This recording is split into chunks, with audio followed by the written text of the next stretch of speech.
Hello again, Struckquap. Welcome back to my stream. Tonight we will be playing Torchlight 3.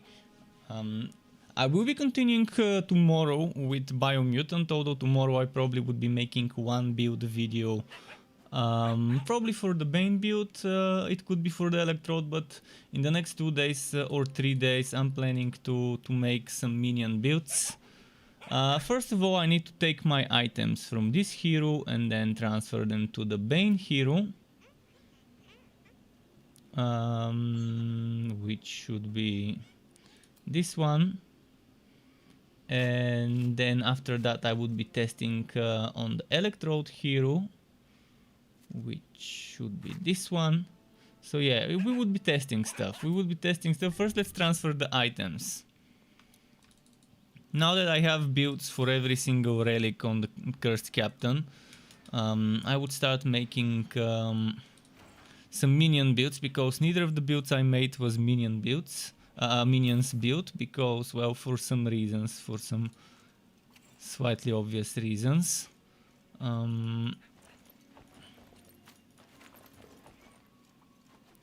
So first of all, we need to transfer those items. Then I need to go in the storage and transfer some more items, because we need the Woodspeed boots, the Winterweave gauntlets, the Winterweave pants, the North mace as well. Not sure I'm gonna need this, but let's just chug it there as well. And this one is just, let's put it there. Okay, now changing to Bane. First with Bane, Bane is something I've done some testing on, and I know how it works, but we would start off with Bane and see if we can make it better. If we can make a better build with minions on Electrode. My guess is yes, because just like the sharpshooter, minions on this guy are terrible sources of damage. As direct sources of damage, but indirectly we could get it to work. We could make it work indirectly.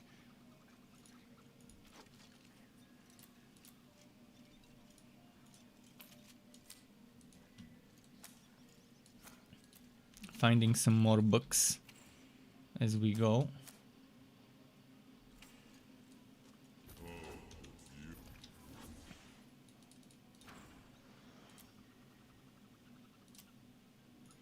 I will not need the sword, mind you, so the sword goes down there.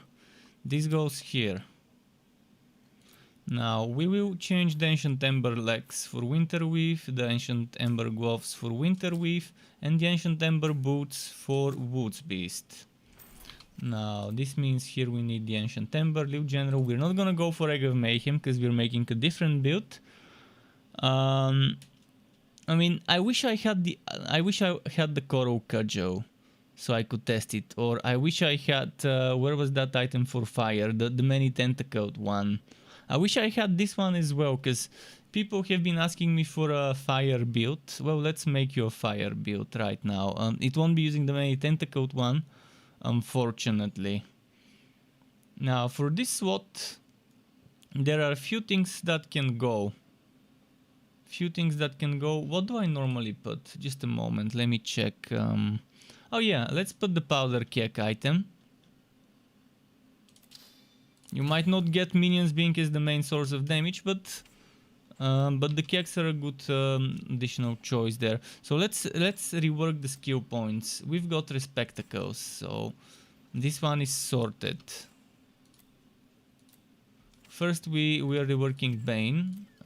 We want Miasma. 10 points. And people have been asking me for fire, make a build with fire. Okay. It's gonna be bad, but let's make it.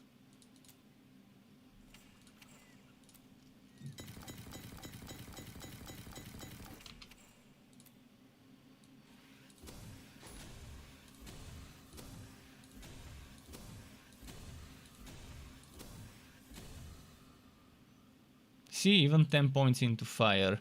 Now the banner. Do I keep the stun or do I get rid of the stun? We don't need the damage to relic skills, because we're not gonna get our damage from miasma.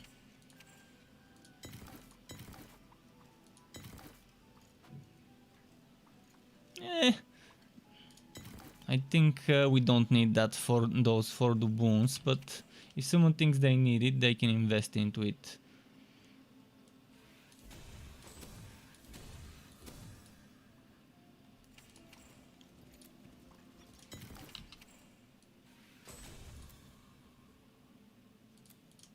Now, call the crew would be another thing we get instead of broadside.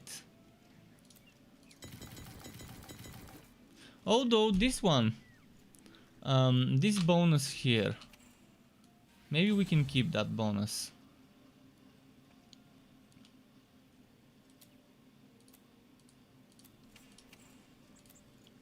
Which means I'm gonna get rid of this. It's a sacrifice that needs to be done.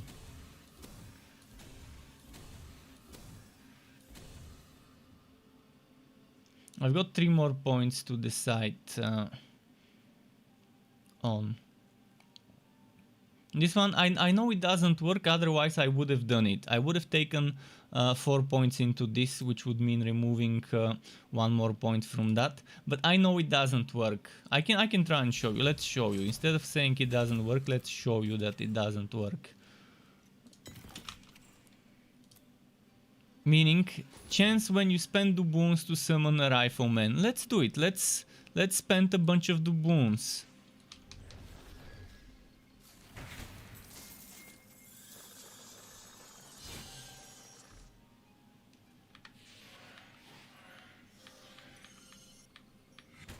See, no rifleman being summoned.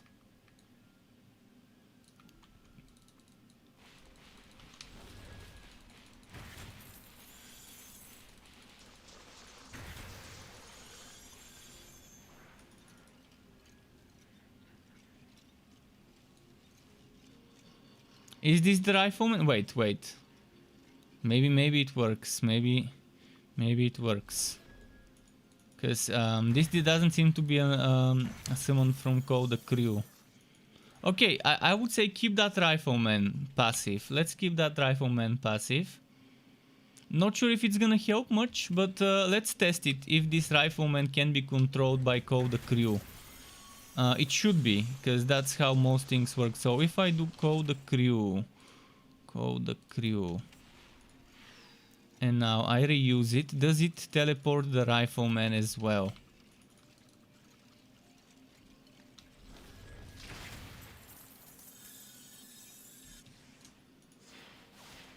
The rifleman didn't get teleported, so any summons that don't come from Call the Crew don't get teleported. Maximilian, though, on the other hand, gets teleported. See, can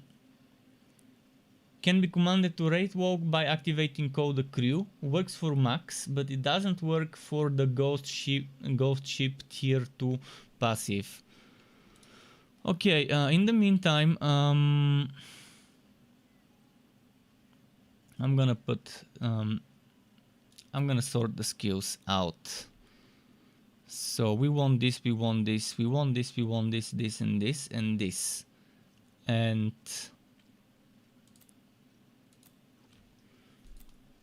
Call the Crew would probably go on R for me. And we can still put Max as a single point, but there's not gonna be enough doubloons to keep using Max and Call the Crew and Fire. So I think the best way is to sacrifice Max. If you want to sacrifice Call the Crew, you can sacrifice Call the Crew and go Max and Fire, or you can go Max and Call the Crew without Fire. But first it's gonna be this build, this setup. Starting with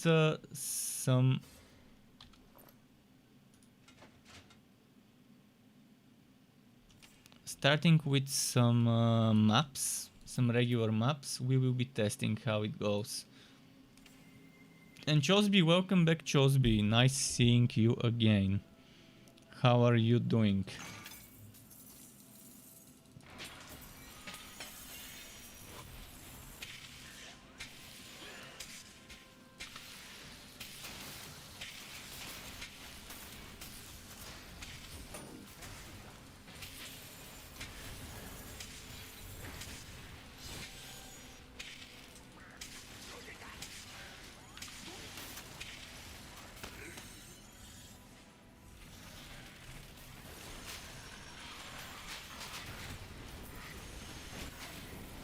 See, you see how the damage doesn't come from the minions. It's not like we don't do damage with the minions, but the damage comes mostly from powder keg.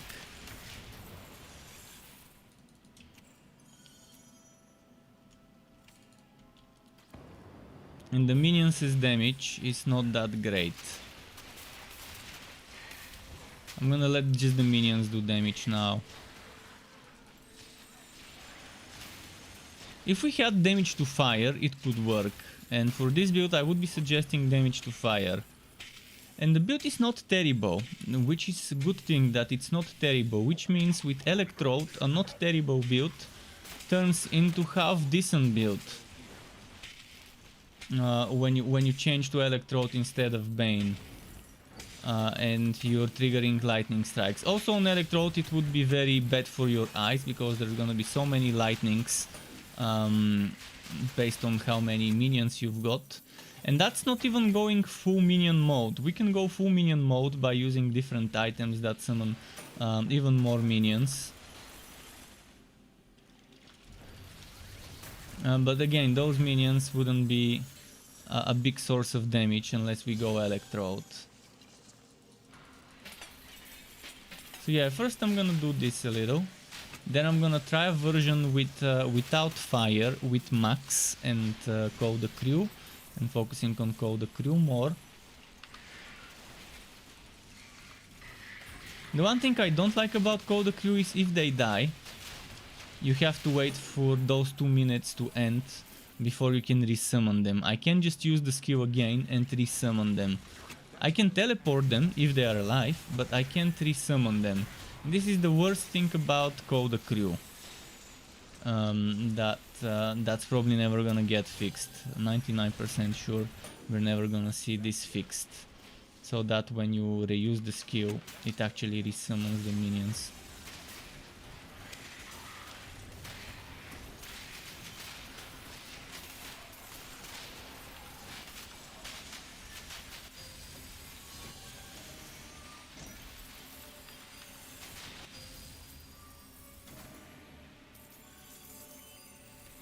Holy icon, okay. Let's finish this map. Let's go collect the quest items.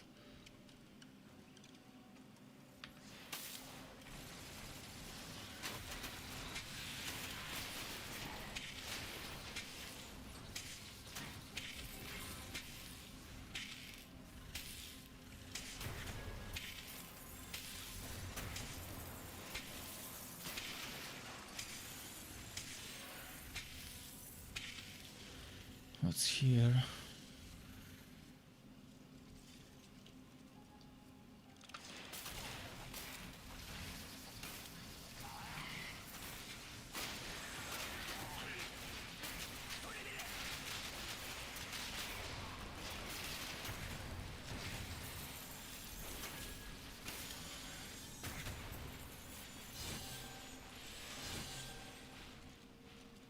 Oh wait, I missed a dwarven cache, ancient cache. There's one more of those quest items left. And I'm also pretty good, by the way, thank you for asking. Went to the dentist today, so my next visit would be next week on Tuesday. There's gonna be quite a few visits to the dentist for me in the next few weeks, next several weeks, to fix some stuff.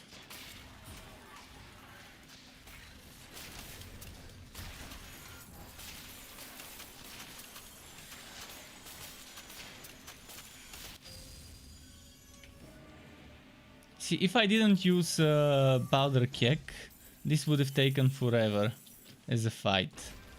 I can try it. I can try and do one boss fight without powder keg in the mix.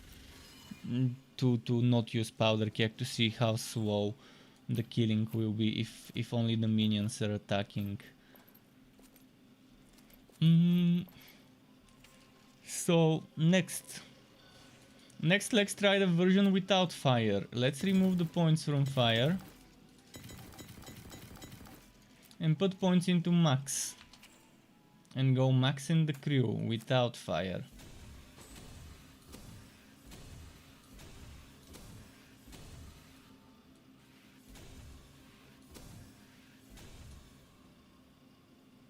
That means we won't have a spam skill.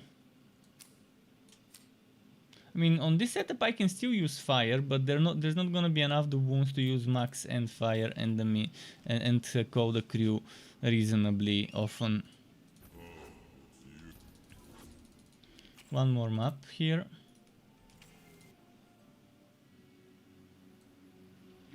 I mean, I can get much more skeletons if I want to. I can get another 20 skeletons from different places if I add some more items into the build. But then I'm gonna lose that. I'm gonna lose Imbue Relic if I go for Bone Walker and Bone Razor.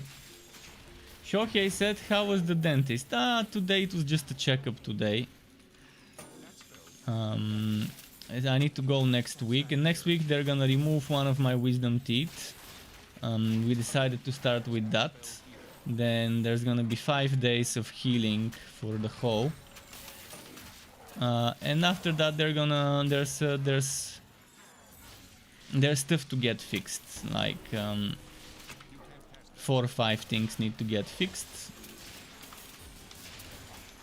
After that tooth gets removed, so there's gonna be quite a few visits. Thankfully the wisdom tooth is not one of the difficult ones to take out, so it's not gonna require me visiting a surgeon, but the dentist can do it himself, which is pretty nice. Because for my other one, several years ago, on the other side, on the left side at the top, I needed to visit a surgeon to remove it. And that means less money. If I don't have to visit a surgeon, which means less money to pay, which is nice. I'm still gonna have to spend around 500 euro, 450 euro in total from all the visits, but that's fine. Thankfully, I wouldn't need to use too much of my GPU savings. At most, I'm probably gonna use like 20 something euro from my GPU savings fund, which is nice. Just be saying no more anima? What do you mean by anima? Anima? What are you referring to by anima? Anima what?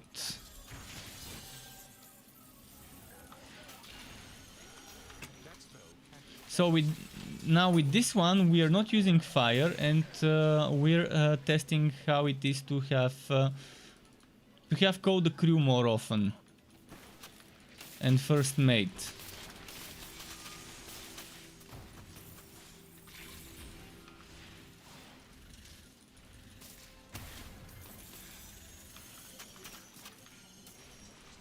You see, it's kind of slow to kill certain enemies. Unless I use my powder keg, the damage is very bad.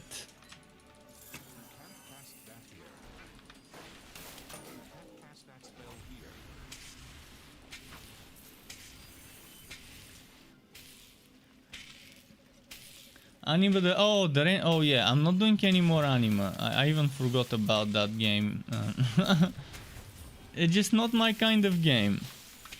After you beat the story and you realize how bad it is, how bad they're doing certain things, how grindy certain things in anima are. It takes forever to progress. Let's put it that way. The wood drops are terrible after certain stage is reached, the game is pretty much forcing you to use Magic Find's gear, which is bad. No game should separate Magic Find from and make you sacrifice attack and defense stats to get Magic Find in your gear.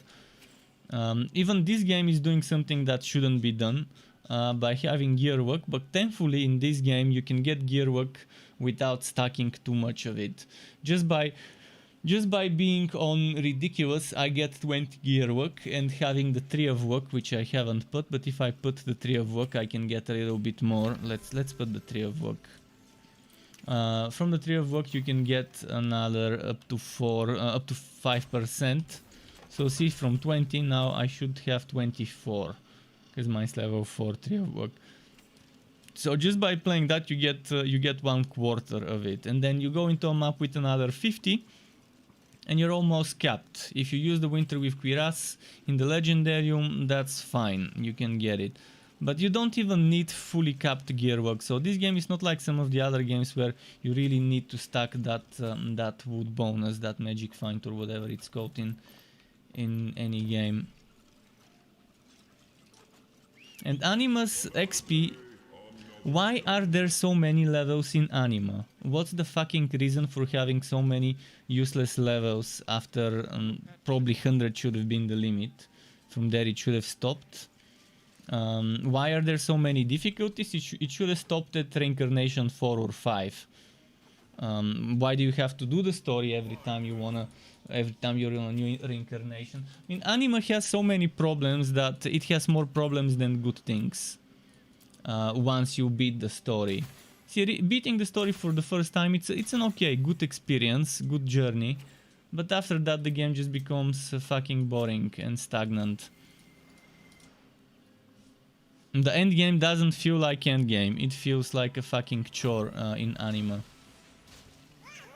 It feels like you're stuck redoing the same content over and over.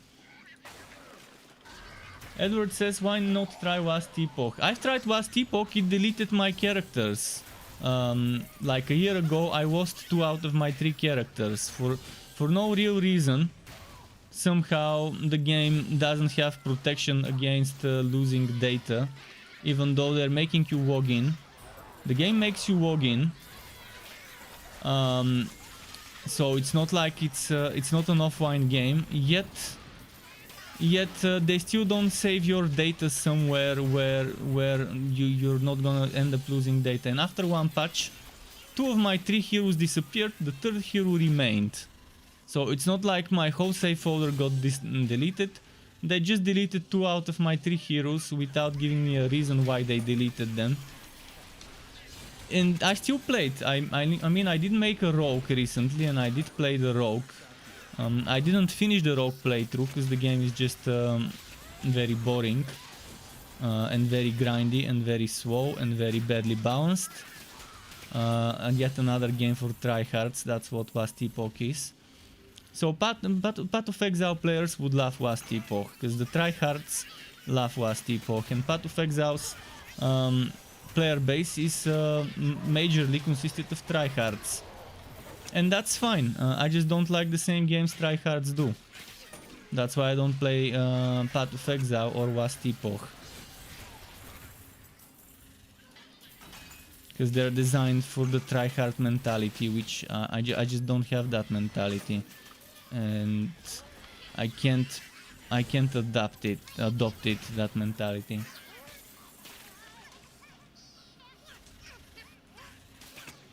And no, I haven't managed to get all the legendary weapons for the captain. I don't think I ever will.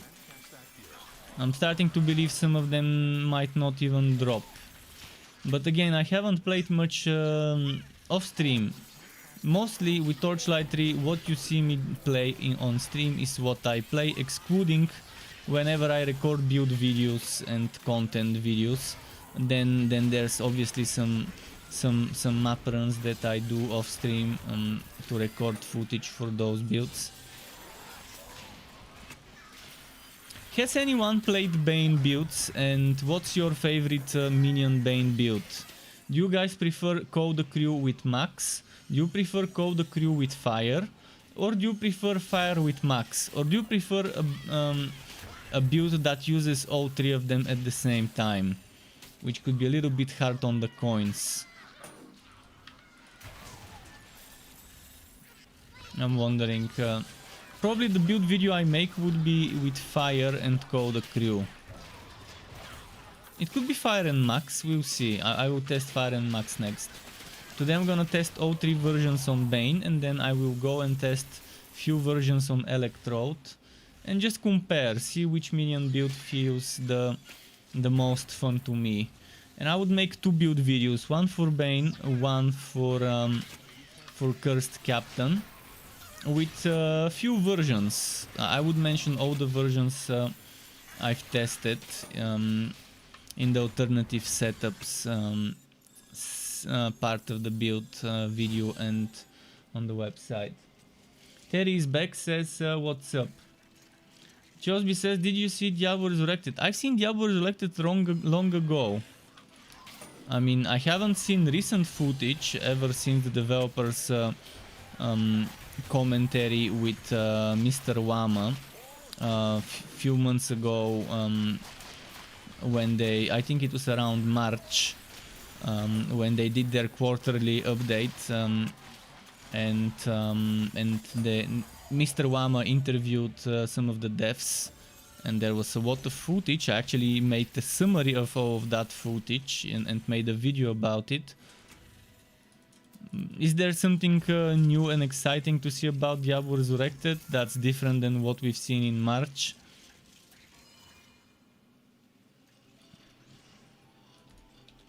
Because what I saw in March was enough to tell me everything I need to know about the game, and why I shouldn't play it.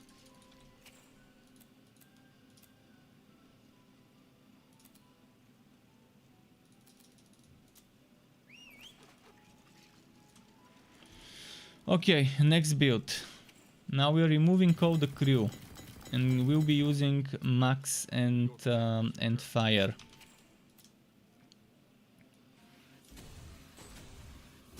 Oh, that means remove 2 points from max. 10 points fire, 8 points max.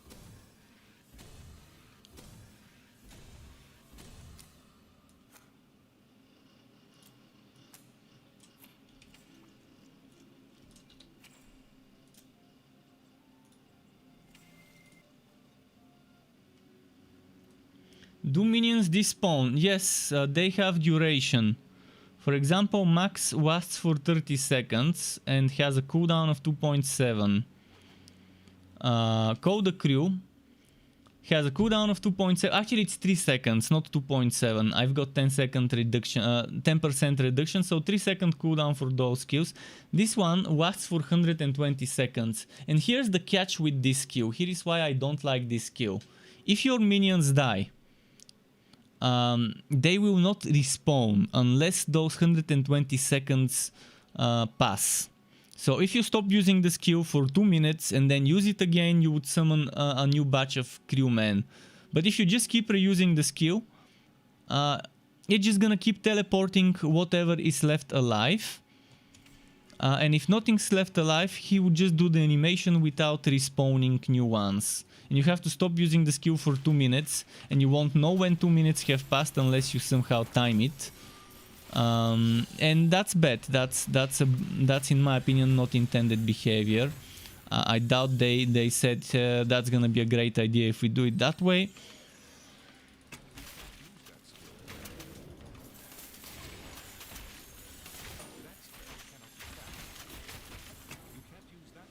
So yeah, those last for 120 seconds, and you need to make sure all of them have despawned before you can spawn new ones. You can still reuse the skill and it moves them. And this one lasts for 12 seconds.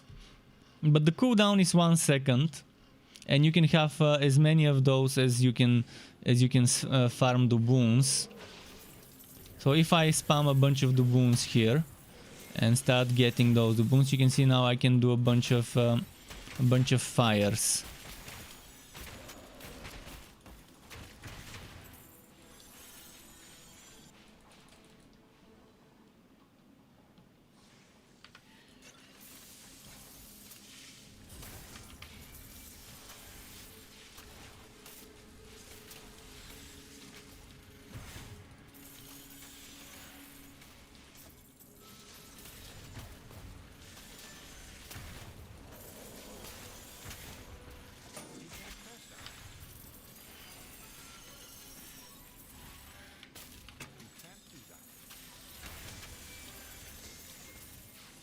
Okay, there we go.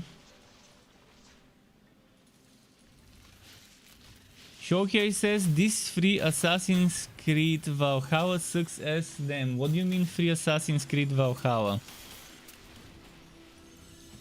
There's a free Assassin's Creed Valhalla? Is it just for PlayStation? And by the way, welcome back. To anyone who is tuning in, who is back. Ah, the free DLC, okay. Okay.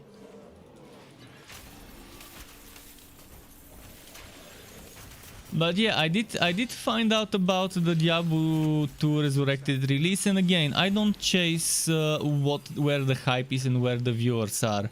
I mean, I won't play Diablo 2 Resurrected just because everyone else is playing and watching it. Because, I mean, at best I can just do one playthrough before I rage quit, and I'm probably gonna rage quit before I even reach hell. Because I hate repeating the same stuff over and over like a fucking robot, like a parrot. Having to do normal, but then fucking nightmare, and then fucking hell. And that's on every single hero. And that's not the end. After you beat hell, you still have to keep leveling to reach level 100, and it takes forever. It's inhumane XP rates in Diablo 3. Only MMOs have worse XP rates. Diablo 2, not 3. Diablo 2, my bad. Sorry, slip of the tongue. Diablo 2, not 3. And I doubt they would have touched the XP rates because the purists would be fuming. If you touch something that they remember the way it used to be too much, they would be fuming mad. So again, let them have Diablo 2 Remaster Resurrected for the purists. I'm not one of them. So I can't enjoy a game that has barely been changed. Only 30% is new. In the Diablo 2 Remaster, 70% is the way it was. Shitty potion system, shitty skill system.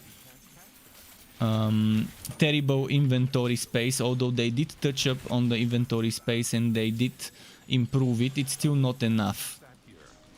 Still not enough stash space, still not enough inventory space for the character.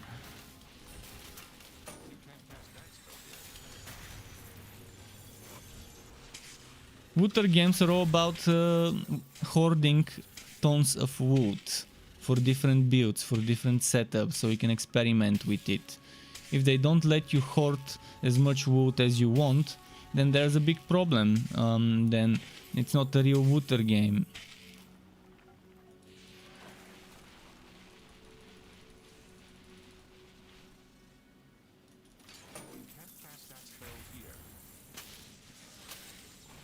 Right, let's see where the boss room is. Shit, it's so far back.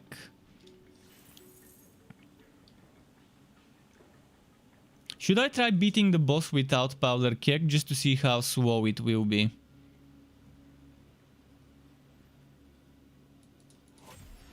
Because powder keg is the thing that carries this build right now. A Bane minion build is getting carried by powder keg. That's how it is. If I were to stop using powder keg, the damage just disappears.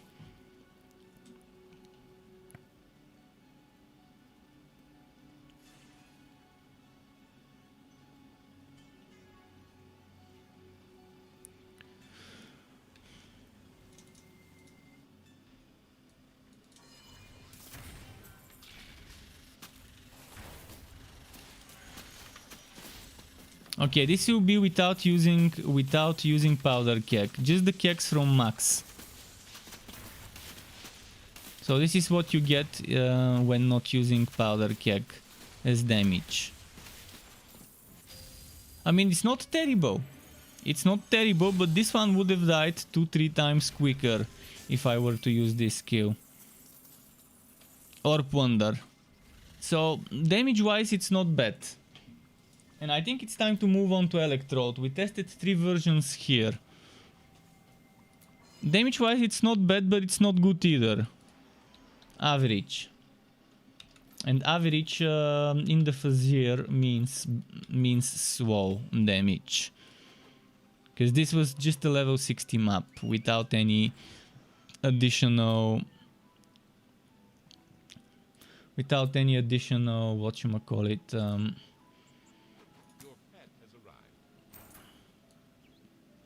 affixes and monster powers. By the way, let's put everything here. Now we're going Electrode. Electrode minion builds, out of the box builds. There where you get damage with minions, and you don't get the damage from the minions, you get damage from the lightning strikes that the minions trigger. That's how it works. You see.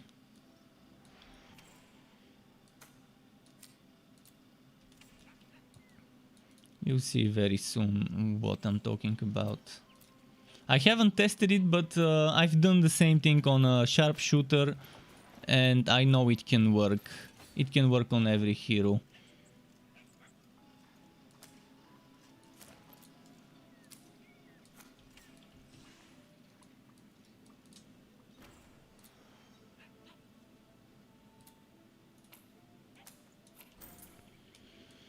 So let's make the build first.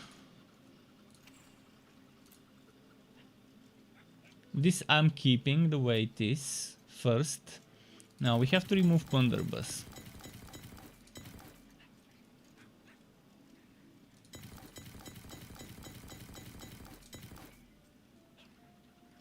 I could keep this. Oh, actually, yeah, we need this. We need damage to relic skills. Although with Walkaway Storm, it will feel like Walkaway Storm is carrying the build. That's why after Walkaway Storm, I will test Conjure Electrode just to see the difference between Walkaway Storm and Conjure Electrode. And I want to see if the minions benefit from that extra increased attack speed. Because it says Electrode grants you attack speed. Anton Za, thank you very much for the follow. Welcome to the Struck Web. Nice having you here. Hope you enjoy watching me experiment. So this one says grants you attack speed, but does this attack speed translate to attack speed for my skills, to my minions, or not? And this one grants you casting speed. This one as well grants you, increases your attack speed and casting speed. So this is what I will be testing later. So first let's pick up minion stuff. Let's say fire.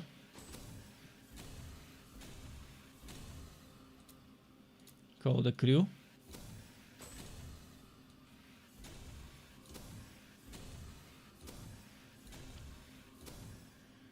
Eight points. 8 points.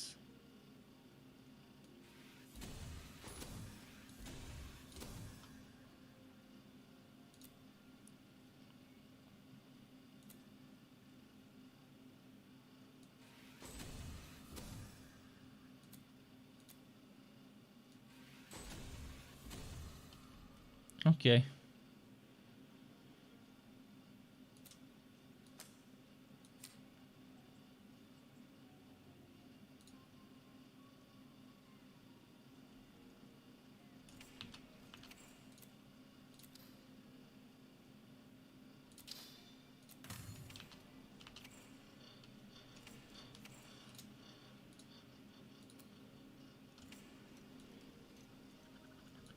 Now let's go.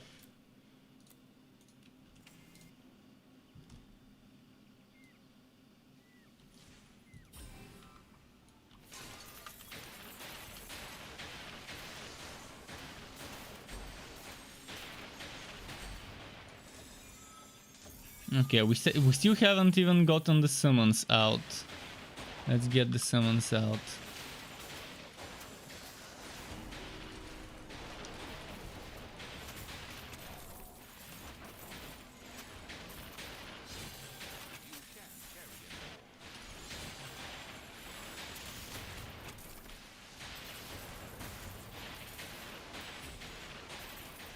You can see that's much stronger.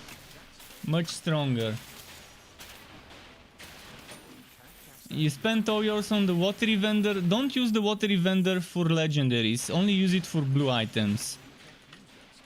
The gambler NPC is just to be used to try and get blue items. You're wasting your gold if you use it on the vendor. And I have a lot of gold because I cheated. This is single player. This is offline. I gave myself gold with cheat engine for testing purposes. This is not online, so this doesn't affect anyone other than me. And just so I can test some more builds freely, because offline my game got fucked. Offline, not offline, online I can't play. Online somehow the game bugged so much that I can't access my skills, I can't access my inventory, I can't respec, I can't do anything. The only thing I can do is collect gold and collect fame, but I can't even collect my contract rewards online. That's why I had to start over offline, and so I don't have to level up every single hero again. Keep in mind I had 15 heroes online, leveled up the legit way. I had to cheat and recreate my old heroes, at least some of them, by power leveling a hero with the click of a button to level 60, and copy pasting the quests so I don't have to redo the quests on every hero. But the game forced me to do that. It's not like I wanted to do it. I was gonna keep playing online. I never wanted to play offline, but the game forced me into it. And I'm not gonna waste my time again, hundreds and thousands of hours of leveling up. I'm not gonna waste my time and redo it when the game is bugged out and glitched out because the servers are poop. At least for me the servers are poop and desynchronizing. So yeah, that gold I gave it to myself, so it's not legit gold. But again, it's offline. It's my progress cannot play with other people, so I can't ruin someone else's experience by experimenting myself. How much is my gold, by the way? Oh, it's not much actually. This is you can get this much online easily if you play for a week and don't waste your gold on the gambler. And if you spend 4, 5, 6 hours a week, you can get 200,000. I mean, you can get 50, 60,000 gold a day for a few hours of playing. If you use token of rapid bartering in this one, wait, where did it go? This one, and you just sell the stuff. You wood everything and sell it, and wood and sell. See, your pet travel time with this item is reduced to, let me show you, 16 seconds. So in 16 seconds the pet sells its full inventory. I'm not picking up items, but if I was picking up items, it's much better 16 seconds than 20, than 2 minutes and 20 seconds. Imbue Relic is... I'm surprised I got Imbue Relic this quickly. On the offline.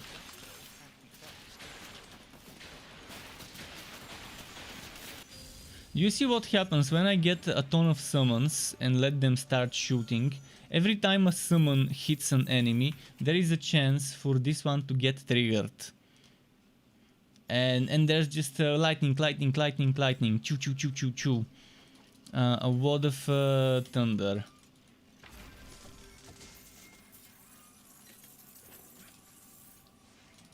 And that's where the damage comes from for this setup. Now let's try Conjure Electrode without lightning, without Vocalize Storm. It's definitely gonna be weaker. Wait, what's this?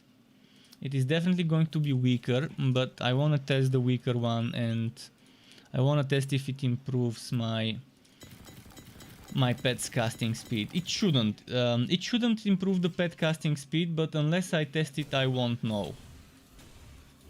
To see if I can get my minions to attack more often. One thing that you can attack more often with would be fire. I doubt Call the Crew would get improved, but fire probably would get improved. But we'll see. probably won't, because the one thing that will get improved would be me using fire, but there's a 0.9 second cooldown, so I still have to wait for it before I can reuse it. But whether the summon attacks quicker or not, we'll see. Let's test it. But yeah, I'm gonna do this testing for everyone, so they don't have to do it themselves.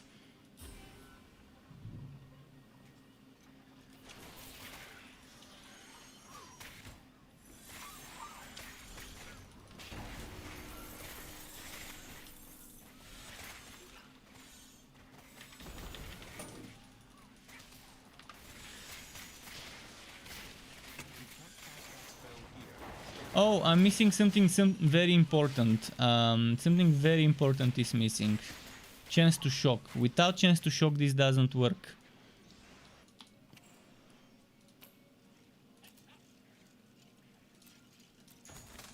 Without chance to shock, you're not gonna be able to trigger lightning strike, so... There we go. Now we can try again. I was wondering why I'm not seeing the lightning strikes as much as I was expecting to.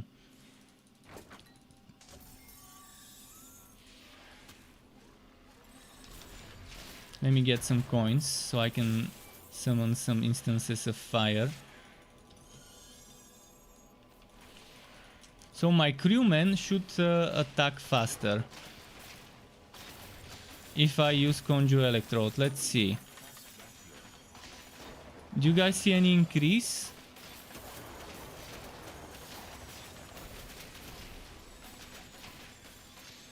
Is it me, or are they actually attacking faster? It's very difficult. It's very difficult to tell. That's their normal casting speed. Normal attack speed. Let's pull some enemies again. And that's with Conjure Electrode. I don't think there's any difference.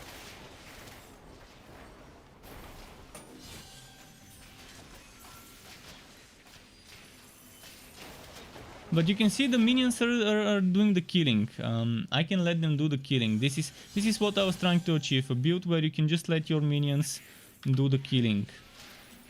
And it's not the minions damage directly, it's indirectly the lightning strikes. You're seeing so many lightning strikes. Obviously it's not as good as a plunder build. And right now I'm not even using powder keg, just to show you what happens if we're only using the minions.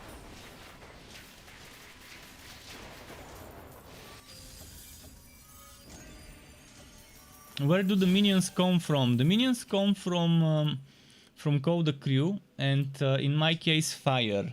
You might want to replace fire with Maximilian, or you might want to replace Code the Crew with Maximilian. And you can use the O3 skills, but using O3 skills is just it's a bad move. It's not worth using O3 skills because you're gonna keep running out of the wounds, and it's better to focus on two things rather than splitting your wounds three ways. It's much better, in my opinion, to use fire more often rather than having Maximilian and fire and Code the Crew. I'd rather use Code the Crew every now and then have fire.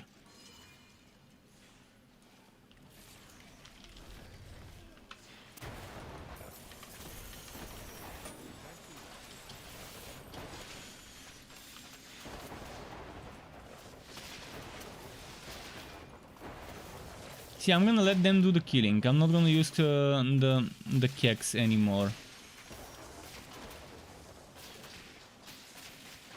Black spot gets them to focus the same target. Let's see with Conjure Electrode what's gonna happen.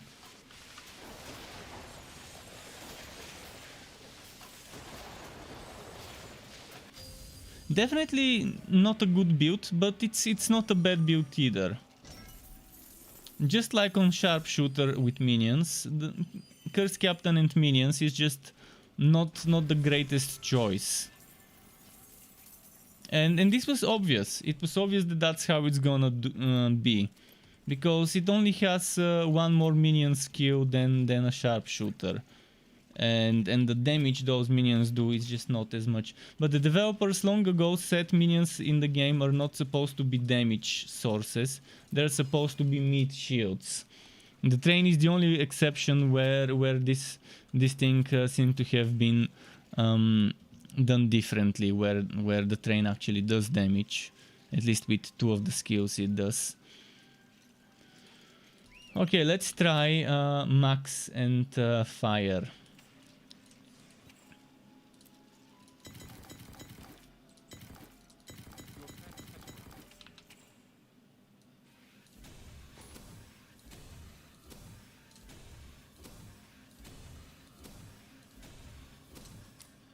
Max and fire.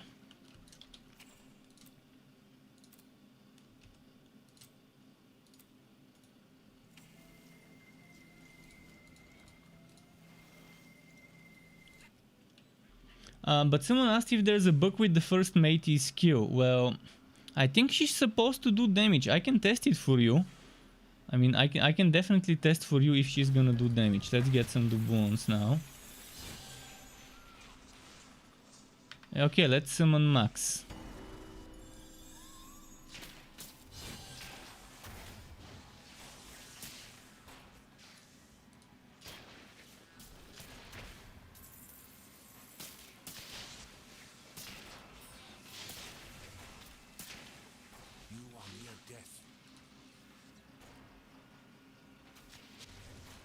She seems to do damage, but with the Kek, with her own gun, I'm not sure if she does much damage. Yeah, maybe there is a bug. The powder Kek does damage, by the way, when she uses it.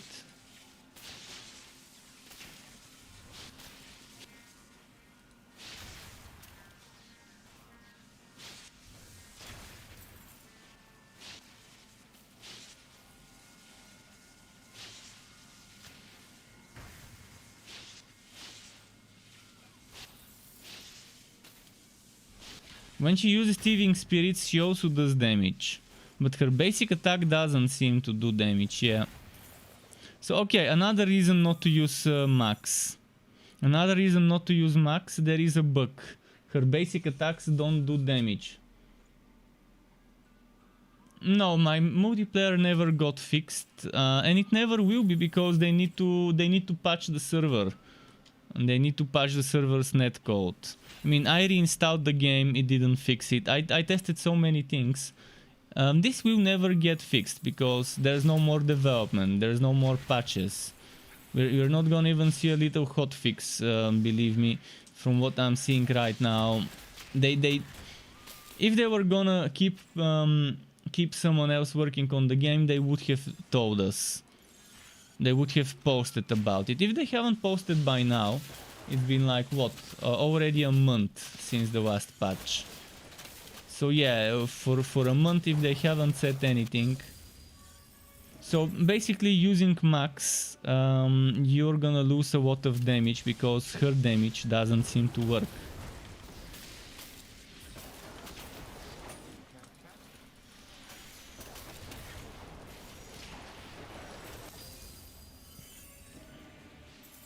The only thing Max does damage with is the Keks and the Thieving Spirits that she casts.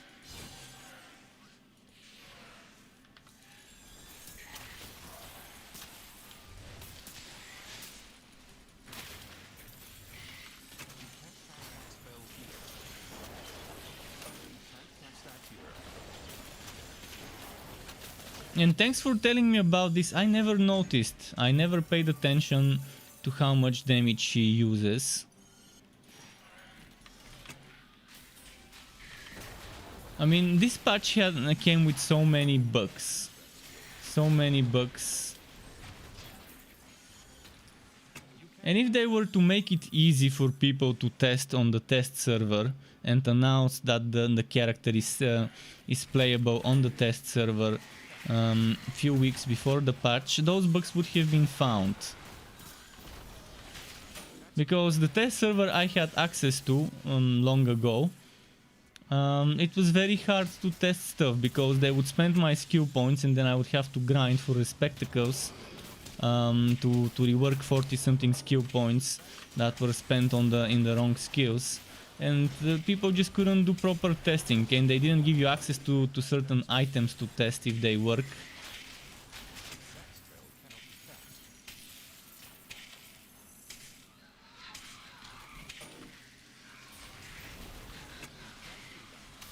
Whereas with the winter update, they allowed us on the test server to get full sets. They allowed us to get full sets of the winter weave set back then.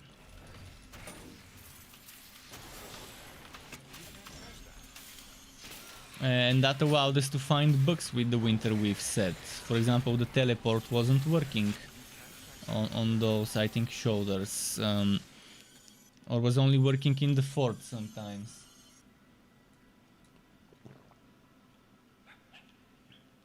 What do you mean by blood relic bugged? What bug of the blood relic? When was the last time you played, Jeffrey? Because there hasn't been a patch for the last 1 month. After the last patch with the cursed captain, nothing has changed. So if it was bugged a month ago, with the last patch, then it will still be. Because again, we haven't seen any hot fixes or anything. I'm not sure what is bugged about the Blood Drinker relic though. The only bug I've seen on the Blood Drinker relic is when I'm using Drain or Blood Seekers. Those missiles don't go back to me unless I take some damage. But if my HP is full and I take some damage after that, they don't seem to realize I've taken damage and they just keep floating around me. Those Seeker missiles. And that's the only bug about the Blood Drinker relic I've seen. See, right now my damage came from the minions and powder keg, and it was much quicker than Bane. You're noticing severe difference in the DPS between this and Bane.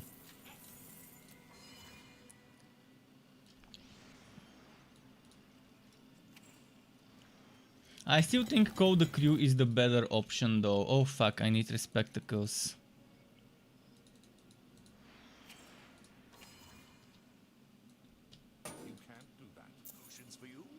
For your little friend.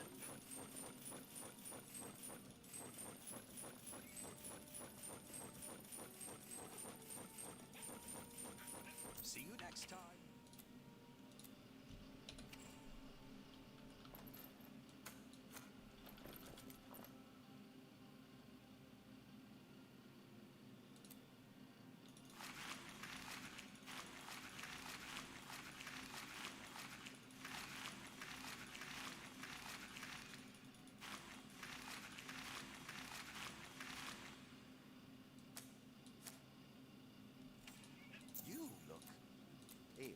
Can I offer you a drink?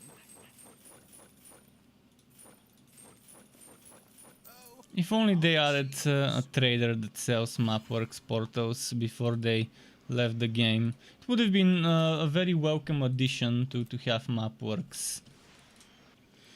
A Mapworks vendor. Yeah, I think it's better with Call the Crew, especially knowing that Max is bugged.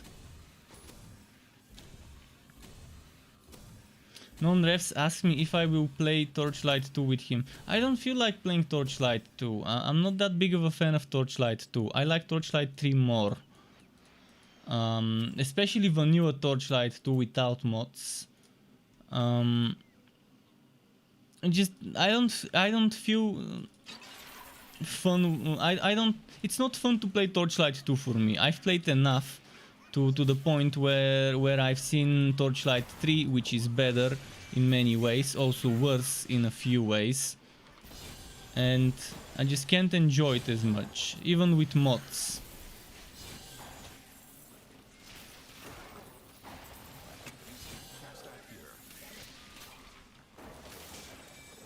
unlike the majority of people, I actually prefer Torchlight 3 to Torchlight 2. Where the majority says the other way around, that Torchlight 2 is better. Yeah, with some of the mods maybe it's better in some ways, but not in all ways.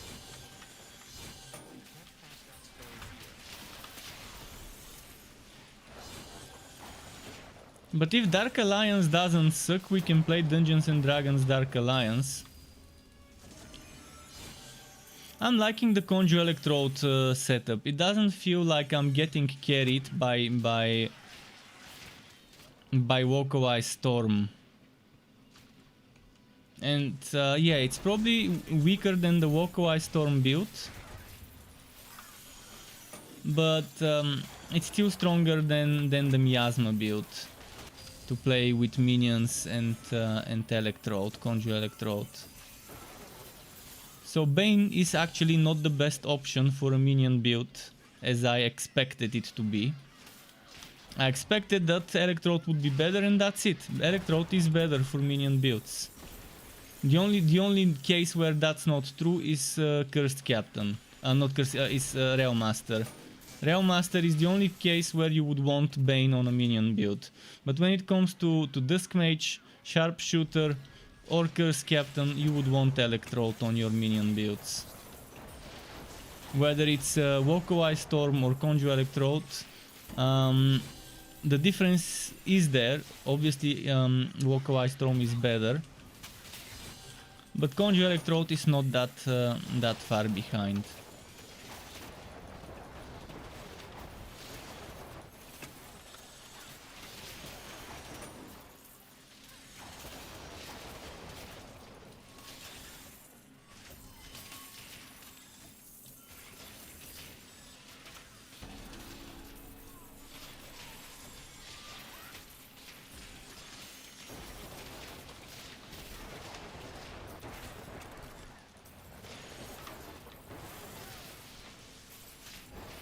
Oh, I'm seeing some FPS drops. That's the one problem with Conjure Electrode though. Conjure Electrode is bad for your FPS. It's bad for your performance. Because all those lightning strikes, all those zaps take a toll. All those lightning bolts on the screen, that's gonna be heavy.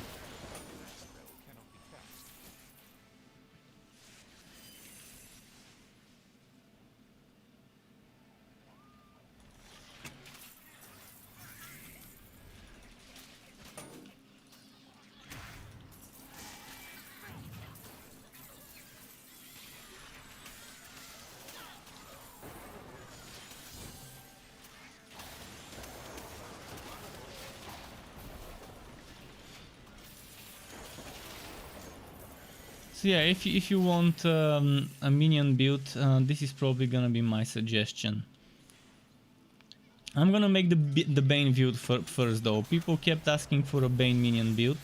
So tomorrow I'm gonna try and make that build video first. And the day after tomorrow I can make the Electrode.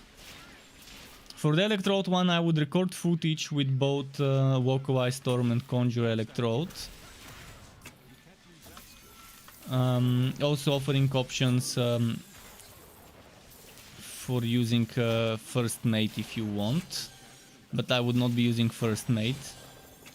For Bane there would be 3 versions, or maybe 4. A version with First Mate and Fire, First Mate and Code Crew and Fire, version with all 3 of them.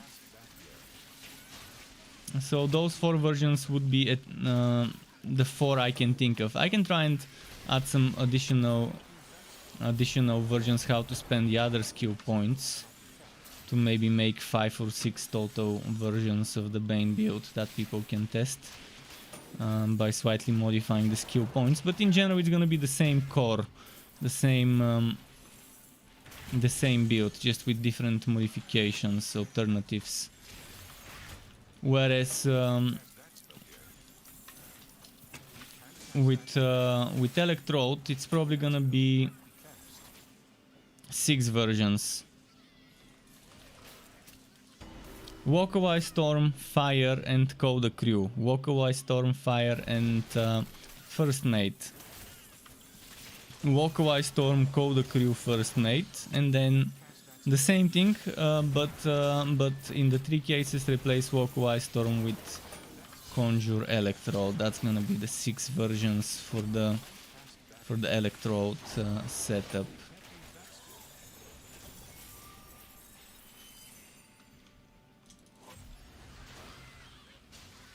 I'm not gonna make one with all 3 of them, because I'm not gonna suggest using all 3 when your damage doesn't come from minions but from triggers and procs.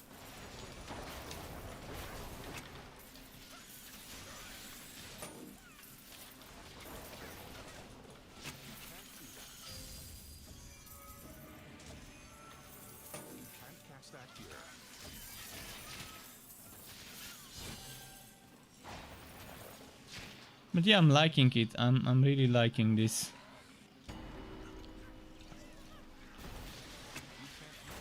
Much more fun than playing a Miasma build on the Cursed Captain.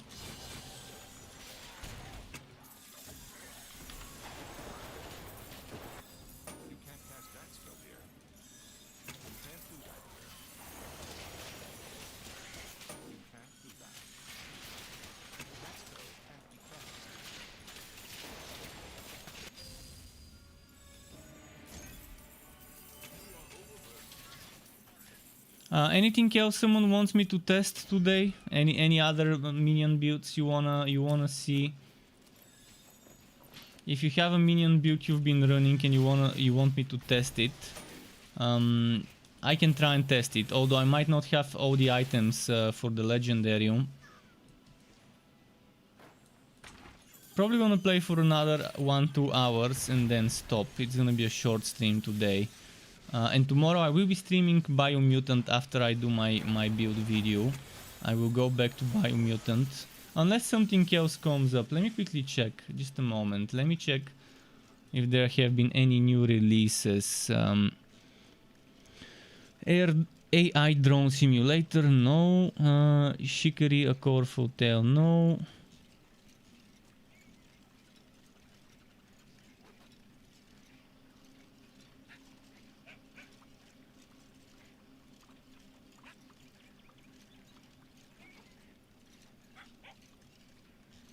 Just checking if I've missed something interesting as a release recently. Doesn't seem like I've missed something that important. Although there is Edge of Eternity. Edge of Eternity might get into that, but there's not gonna be time to start a new game. I'm just gonna try and wrap up with Biomutant in the next week, because a week from now, on the 22nd, is when Dungeons and Dragons Dark Alliance comes, and it's the one game I hope doesn't disappoint yet again, because there's been just so many games that disappoint. And I end up rage quitting before I can even make a review, because I can't be bothered to reinstall the game after I've already uninstalled it after a rage quit. So yeah, hopefully it's not a game that makes me uninstall it. See, Biomutant didn't make me uninstall it. Although I'm not gonna be making a Biomutant review.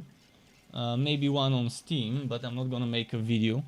But yeah, Biomutant I like. The only thing that's bad about Biomutant, as I've said, is the price.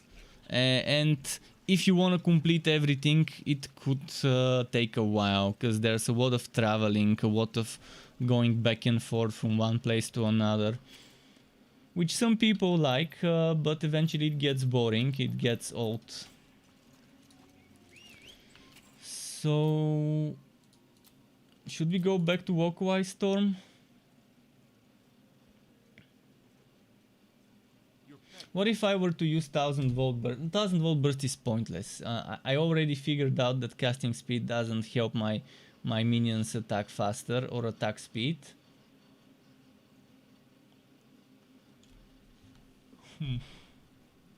Obviously Walkaway Storm is the better option. in this case. But I'm gonna keep playing like this for a few maps. Which reminds me, let's collect some maps.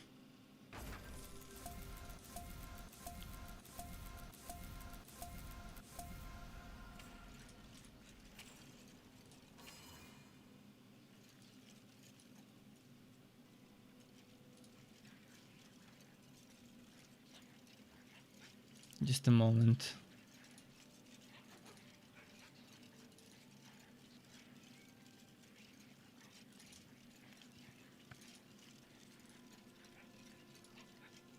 Oh yes, potions. I've got those.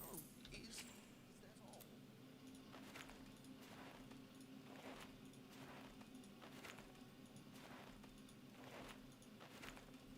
Potions for you? Potions for your little friend?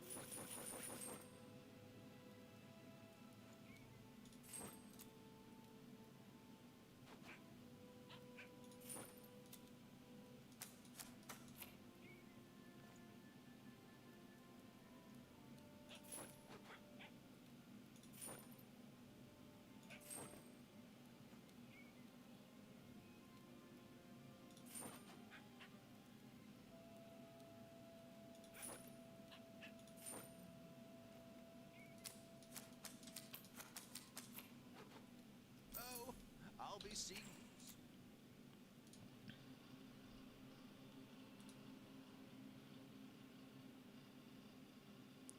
Just a moment.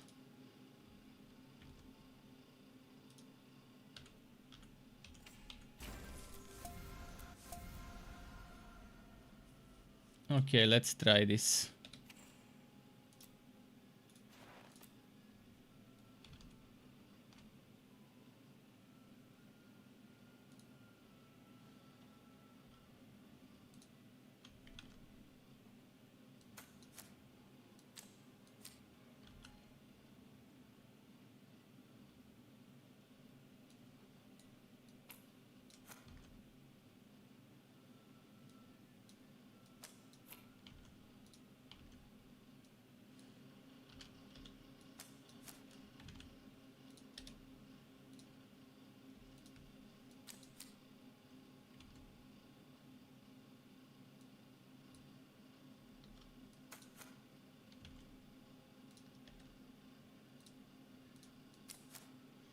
Okay, that worked. That worked.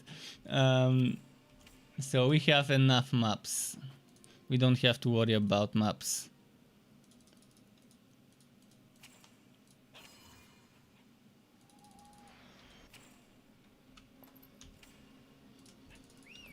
So let's do that.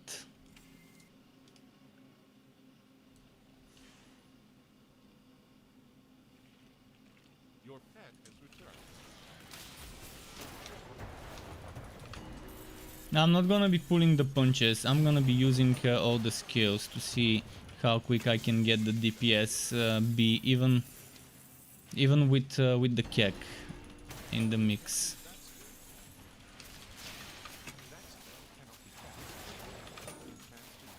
Okay, see, when the kek is not ready, it's a little slow, but it's not that slow.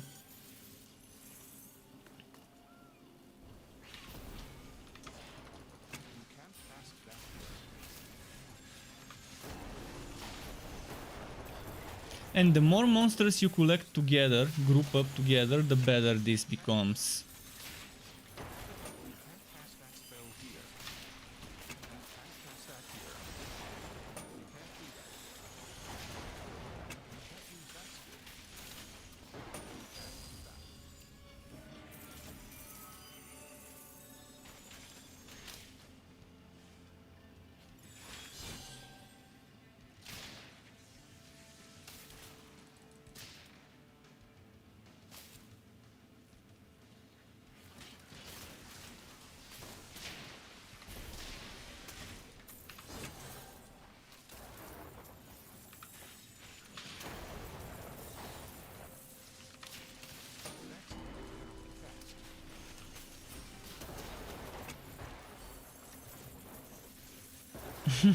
We're just clearing them out with the powder keg, honestly.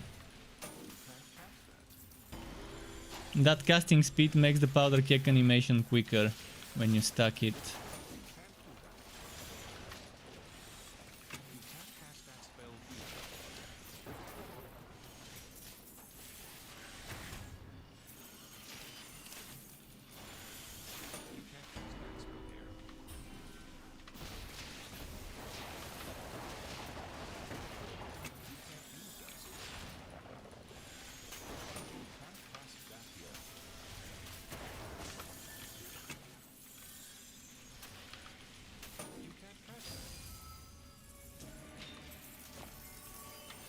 So yeah, this is stronger than the Bane for minions.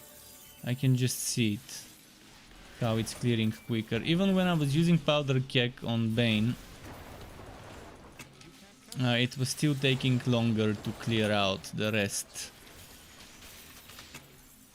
And that's without even using Walk-Away Storm. If I use Walk-Away Storm,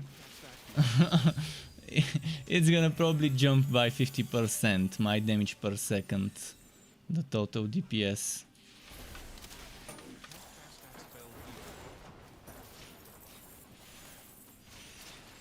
Let's go do a boss run.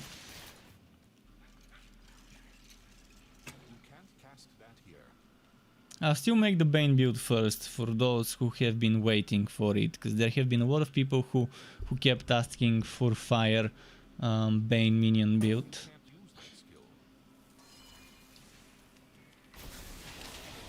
So gotta respect them and give them one such build.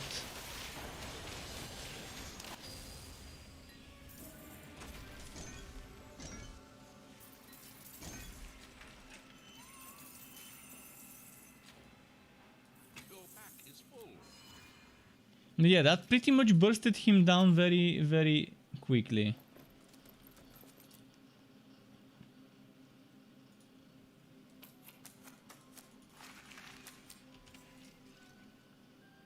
At least now I don't have to worry about maps and I can complete them right away.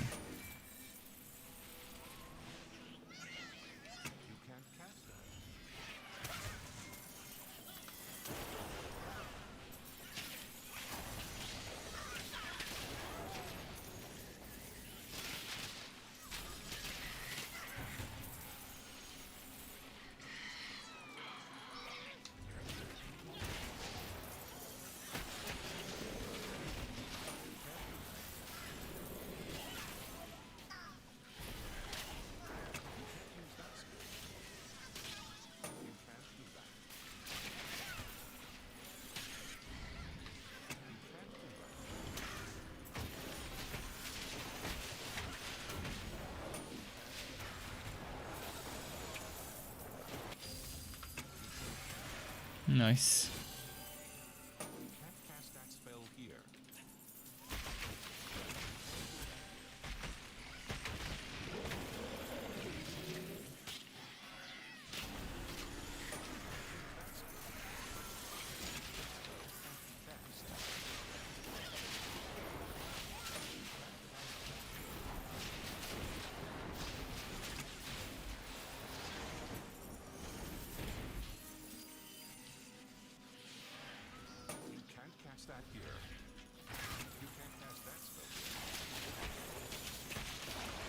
Thankfully, Black Spot makes my minions focus the same target.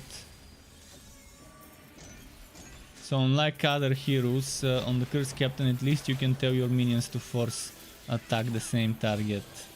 Obviously you still have to use a Black Spot though.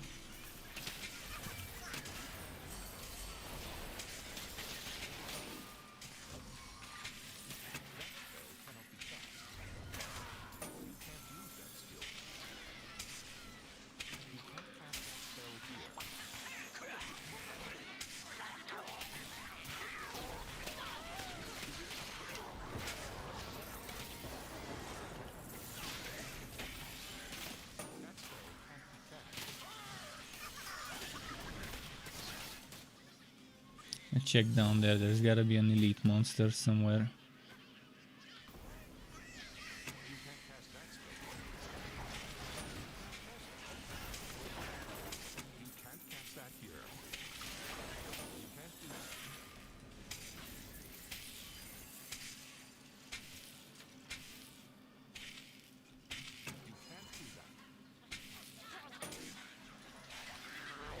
Oh, and this build can get better if you use the Ancient Ember. I'm gonna show you. Next map I'm gonna show you what I mean. I'm gonna use 3 pieces Ancient Ember.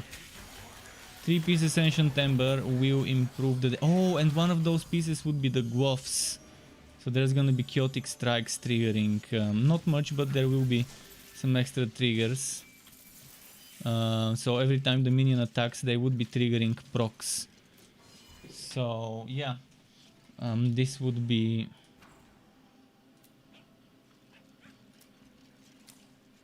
We need those 3 items.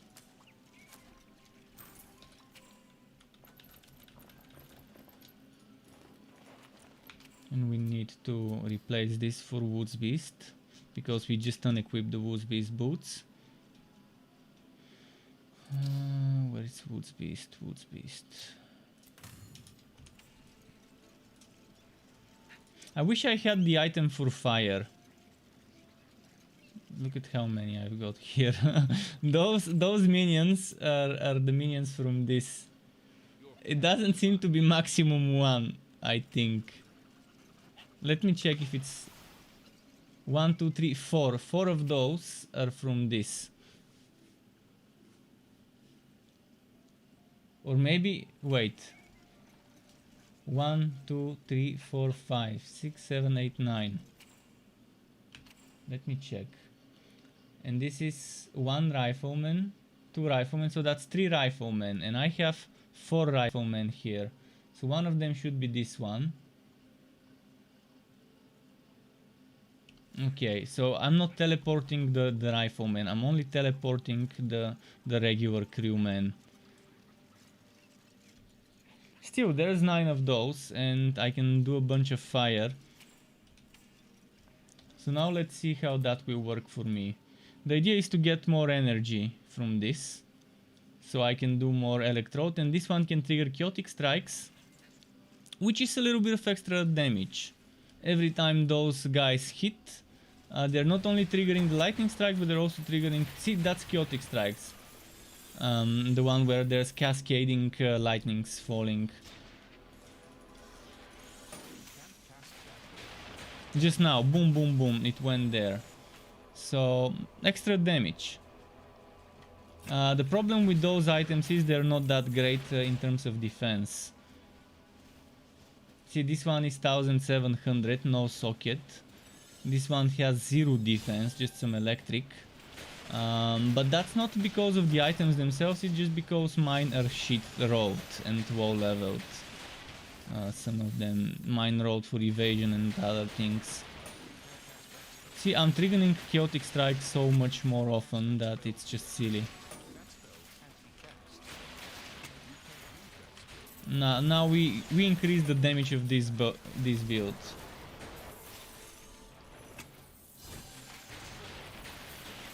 And made it pretty solid. And we increase the spammability of a Conjure Electrode, because we have a chance to get 25 energy, and this costs 50, so we have 20% chance to get 50% of the energy spent back, which is a good chance.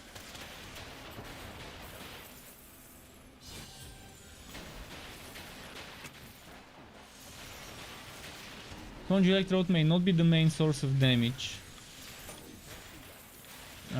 but it does help with the proccing, because every time we do Conjure Electrode, you see how many of those little shock bolts are coming out of it.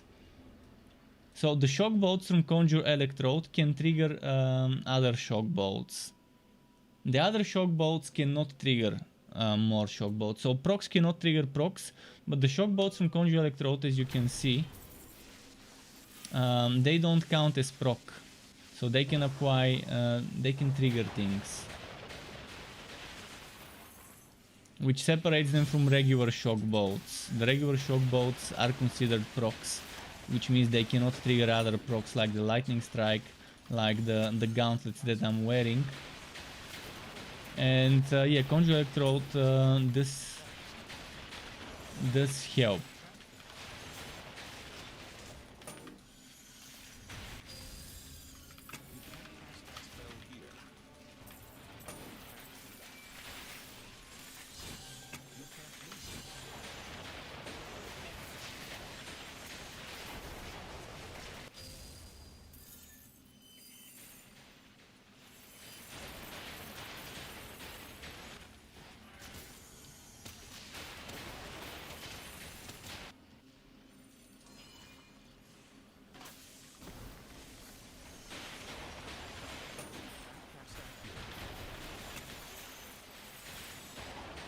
Let's let them do some killing.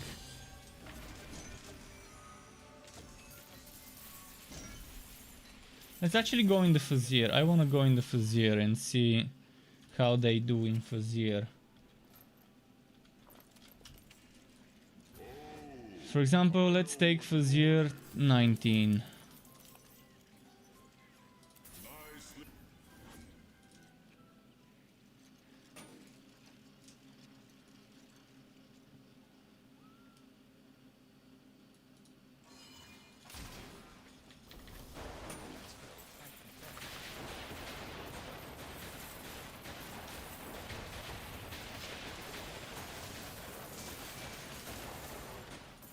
Okay, I'm gonna start dodging and summoning fire. Every time I dodge I collect coins and I summon fire and dodge and fire. And then we have a bunch of fire. I've got 4 of them earlier. I think I had 5 of them.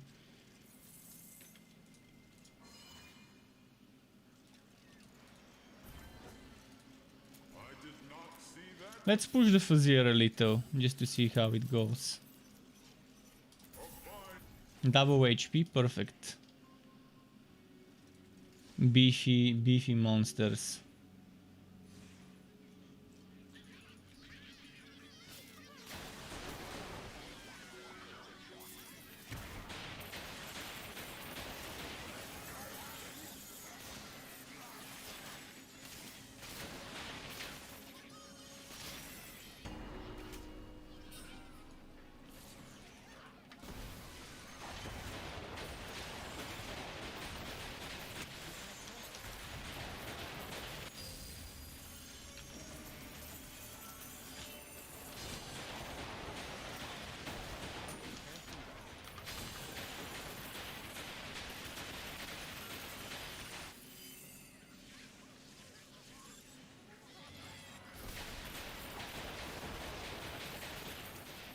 Yeah, it's so fun to play this setup. It's probably one of the most fun setups I've played with minions in that game.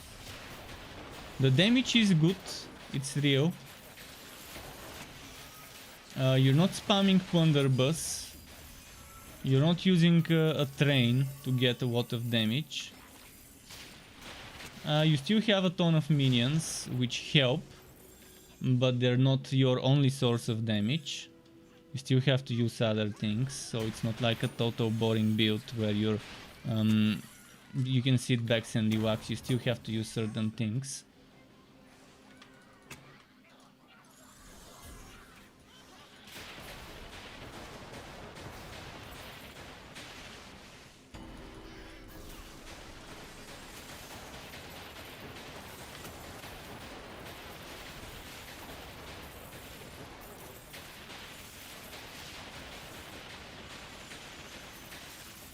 But as I expected, this is the superior minion version compared to Miasma and Puppet Master on Bane.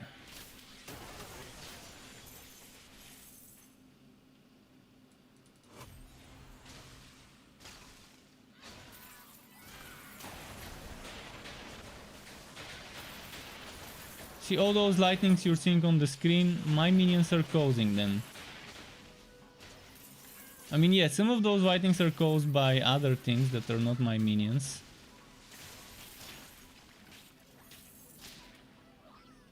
But a lot of them are caused by the minions, because the majority of my hits come from the minions.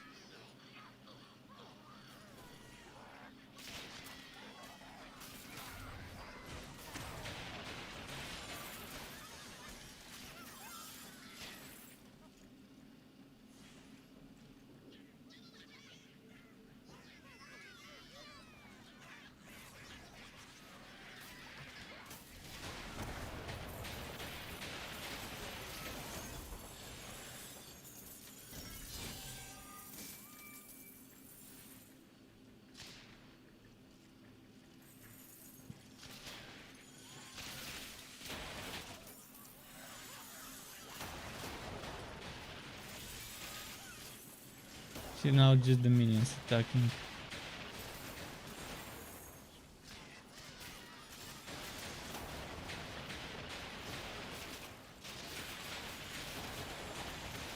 That's just the minions, not using this or this.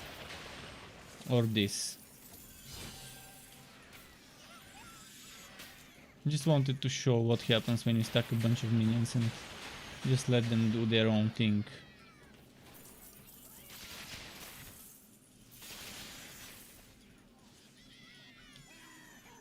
It's good. It gets the seal of approval. Just gotta figure out a name. I probably shouldn't call it Stormcaller, so people don't get confused with my Stormcaller Sharpshooter, although it's pretty much the same principle behind the build.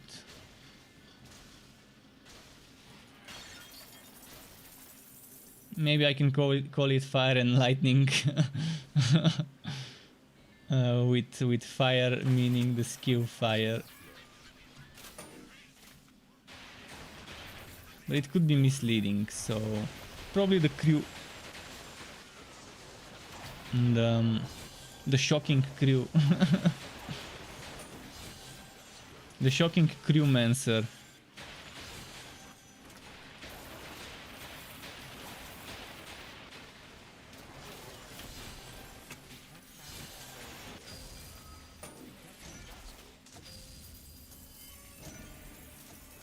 Or maybe Crewmancer Zapton.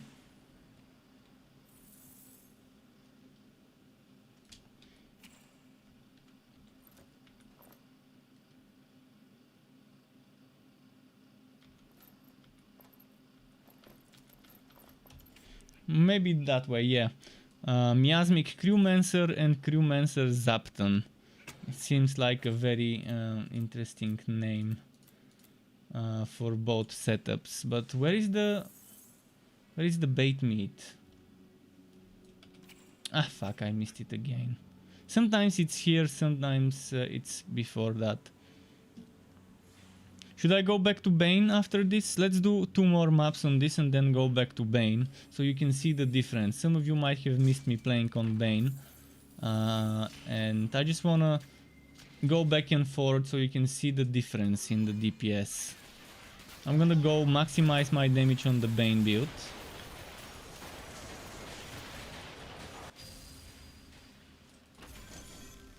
Okay, let's do 1 more map on this and then back to Bane. Back to Bane 6. Let's see.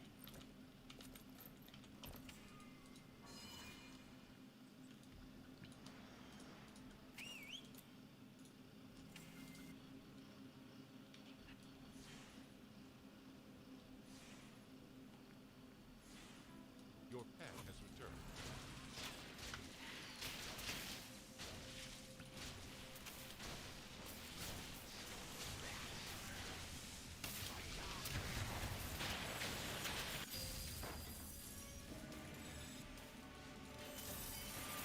This map's very quick. Let's do a second one after it.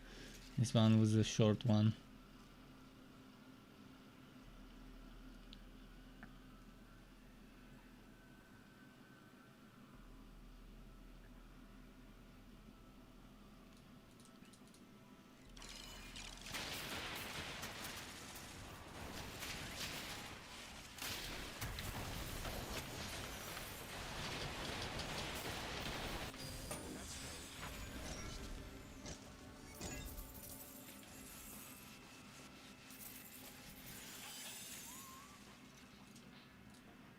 Let's do 1 more.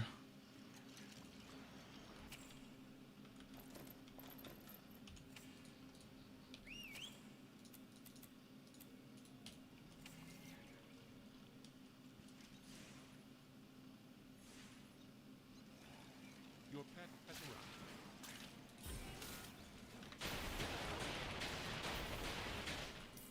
You can't do that.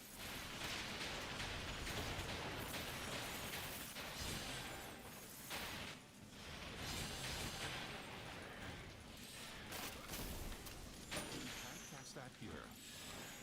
That spell cannot be cast. Come on, come on.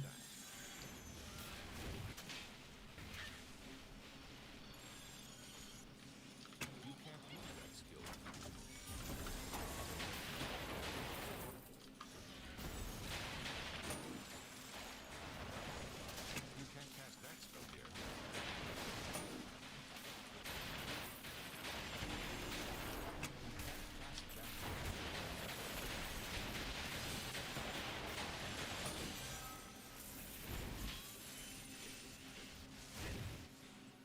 Come on, let's... Okay, there we go. Let's keep the elites coming. That's what I was gonna say. There we go, more of them.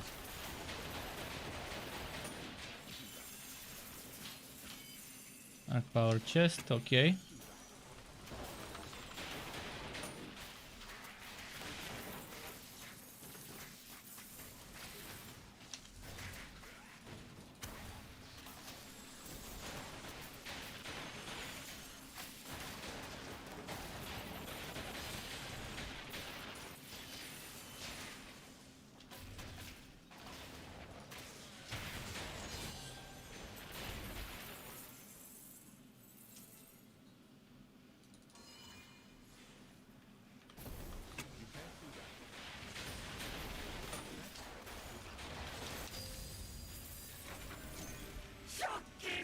And there we go, shocking. Ryan Gordon, thank you very much for the subscription to my YouTube channel. If you're watching that is, of course, really appreciate that. So let's go back to Bane. Let's go back to Bane, folks, and do some testing. The shocking setup works as I expected it will, and I will show you back with. I will show you again how Bane works. You would see a clear difference between the two.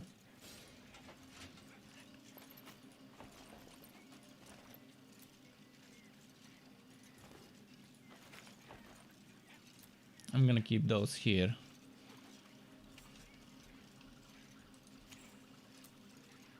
Oh wait, maps, we need the maps.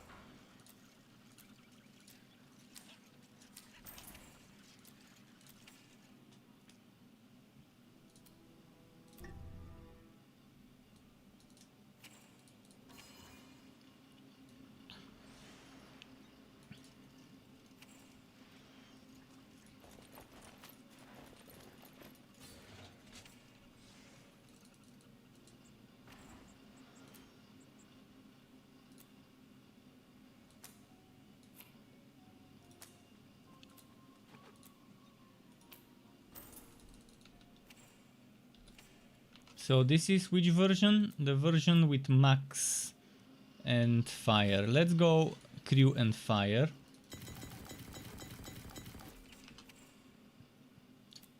So it's kind of the same, but with Bane. Since max is broken, I don't recommend using her.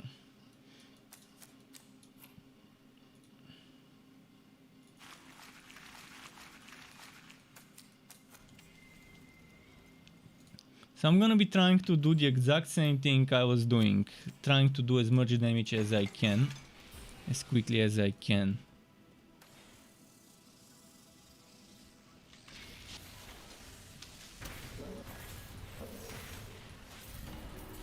You see, when we use the keks and then the damage slows down. When there are no keks, the damage really slows down, whereas with the other setup I had constant damage. Damage was sustaining itself. I mean, this one is not that much far behind. You can see the damage is not that far behind. Probably 50%, 60, maybe 70% slower in terms of DPS. Which is a serious number still.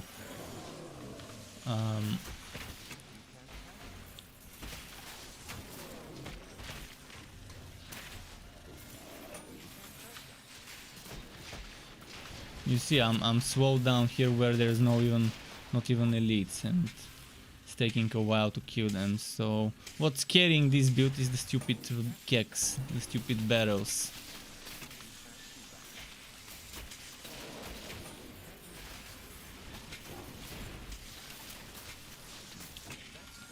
So the minions themselves do more damage this way with this setup. But we're missing all the lightnings and all the procs I was getting, the chaotic strikes and lightning strike procs.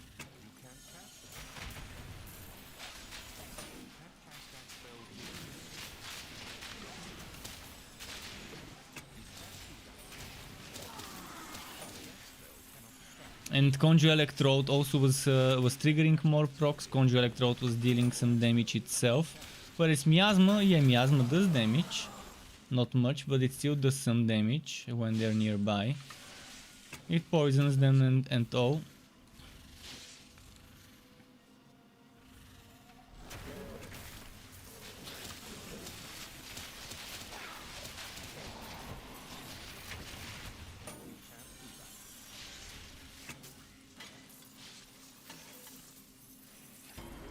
Can't cast that here. You can't cast that here. You can't use that skill.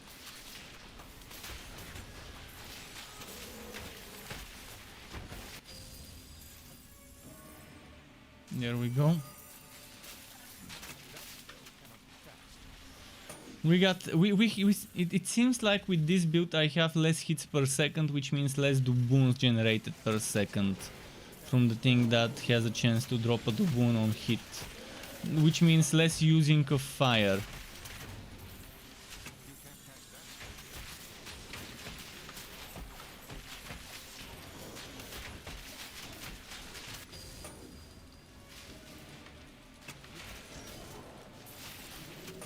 Cast that here.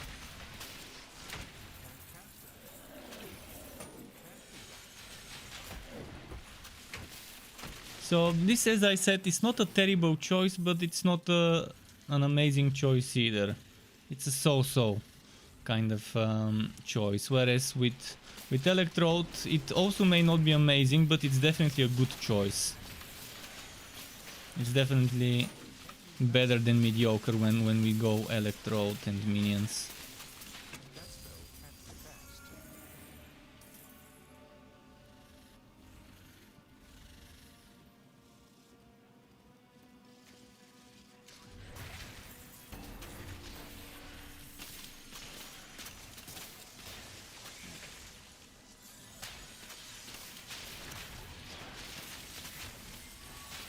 Come on, kill it, kill it, kill it.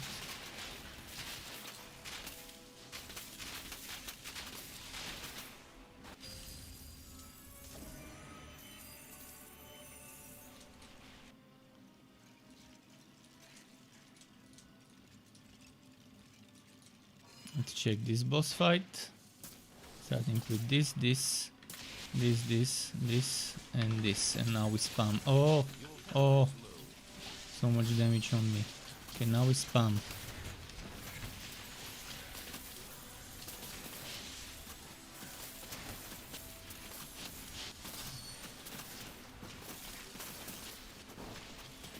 Much slower. The DPS on a spider boss, much slower. And I was doing my best to survive and do damage at the same time, and using black spot so they would be attacking only the big spider.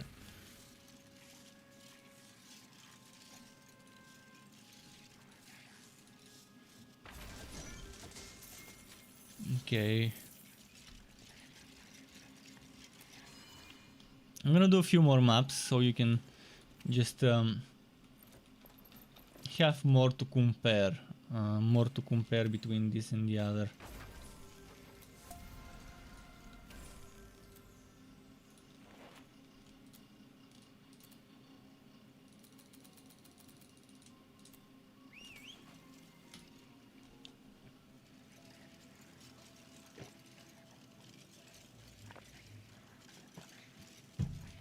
Your pet has arrived.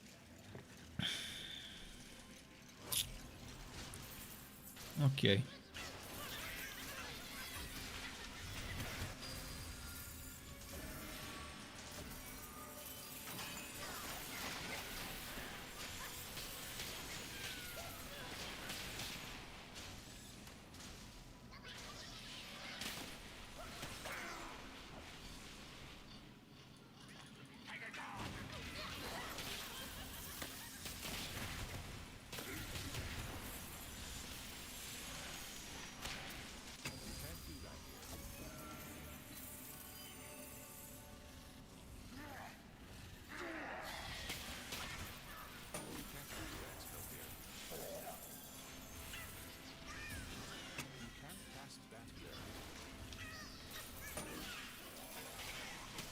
Okay, let's keep going.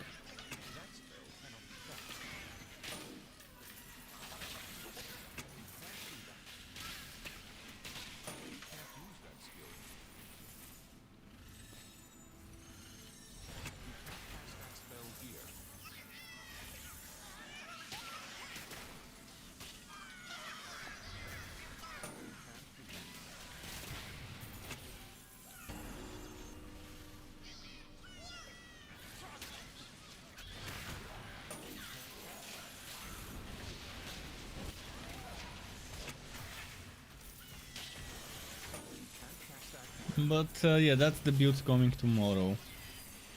This specific version would be what you're gonna be seeing in the gameplay footage. I might record some footage with First Mate, but since it's bugged,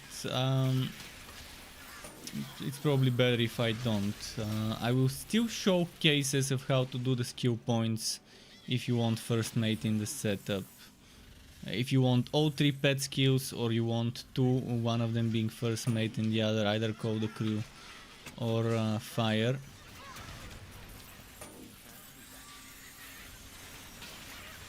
I still suggest using Fire and Call the Crew though. It's the best option, the best combination, because I mean, First Mate is bugged and so is Call the Crew, but First Mate is bugged in a way where it doesn't even hit and do damage, and if it's not doing damage that means it's not triggering procs. And First Mate only does damage with the Thieving Spirits and the keks that First Mate uses. So its regular attacks are not gonna happen, and that's a lot of damage lost if she's not using her regular attacks. You have to keep reusing the skill and rely on her keks and stuff.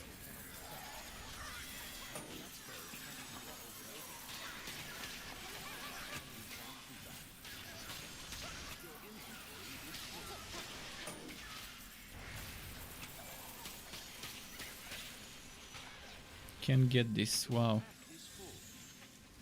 Fuck it, we'll get another one.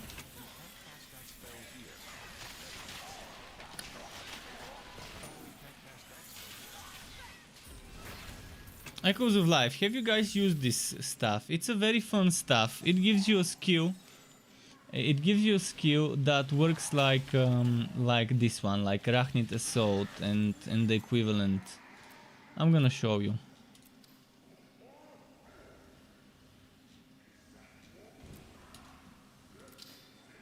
They made it during during the charity stream. There was a charity stream some time ago.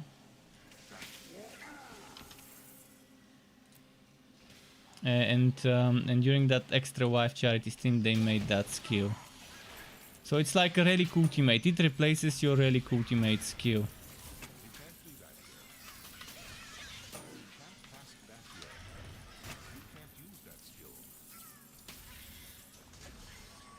Oh, and that reminds me, I need to test this skill with the Electrode version of the setup.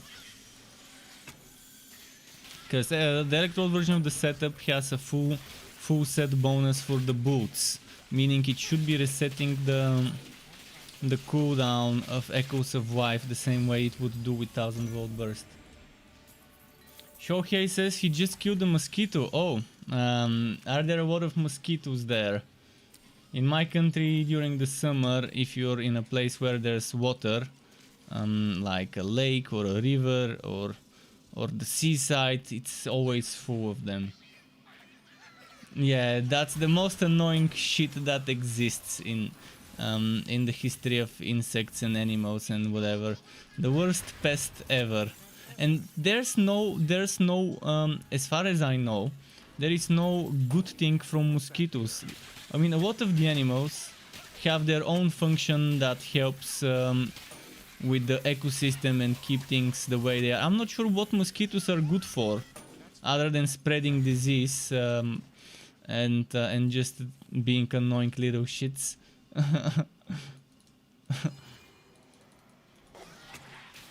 You sprayed tons of alcohol on it. Oh, we just killed them mid-air. without spraying. We're just swapping them. That's how we deal with them. See, that's the echoes of life. That alpaca that we summoned. And if I die, this alpaca resurrects me while it lasts.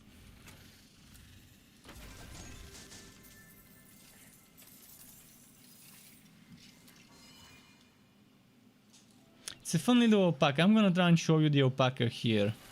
The echoes of life.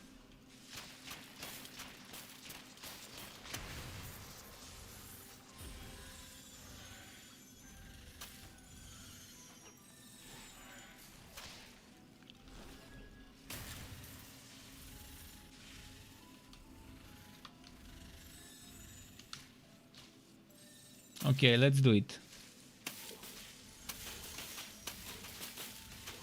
Do you see those shockwaves? Those shockwaves are from the echoes of life.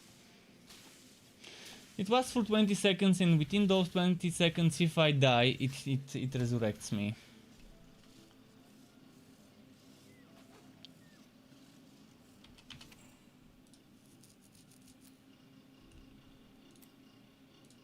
It could go well with the Electrode build, because you could reset this and use it every 30 seconds, meaning every 30 seconds you would be able to use the skill to do some extra damage and get 20 seconds of second chance. So 66% of the time you would be immortal, so to say, which is nice. 66% of the time you would have a second life in case shit hits the fan.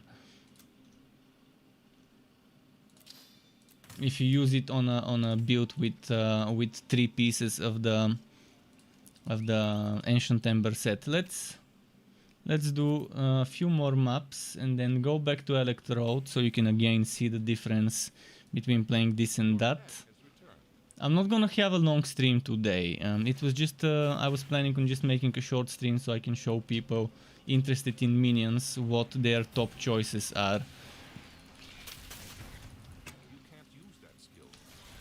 Obviously you can make minion builds on other relics, but the best 2 choices would be Bane, Conjure Electrode, and maybe Flaming Destroyer. The same thing I'm doing on Electrode can be done with the Flaming Destroyer with Magma Burst and Fireball and tier 1 of the Summoning Smash without using it as an active, just as a passive. It could work that way too. Not as good as on the Electrode with the Lightning Strike and Chaotic Strikes, but it still could work.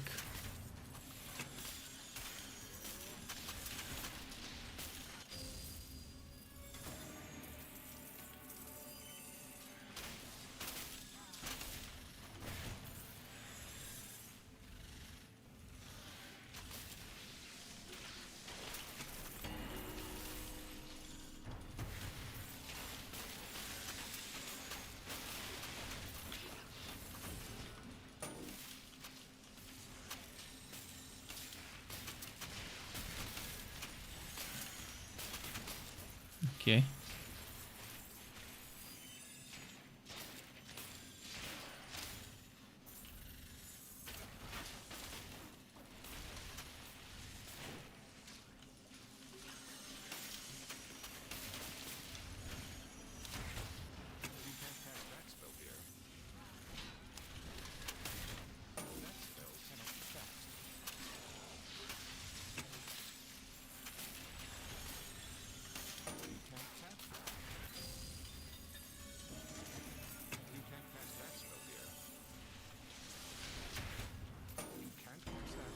Come on.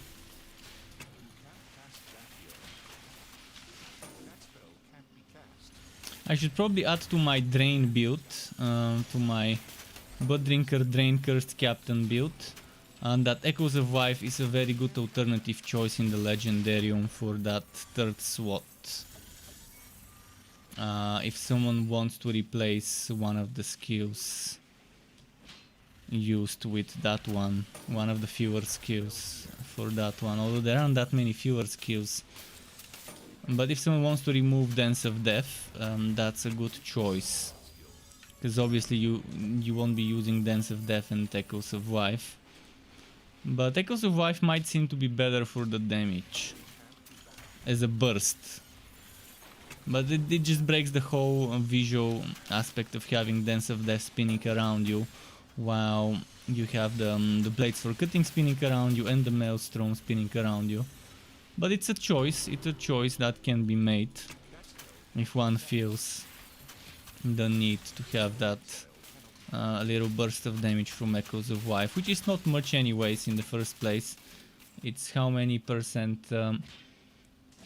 I can't even see how much percent weapon damage each wave does. But it sends sonic waves all around you, it just doesn't say how much weapon damage percent it does. I have to experiment on the dummies to figure out exactly how much this weapon... how much weapon damage this does. Might do it sometime to try and pinpoint the exact number.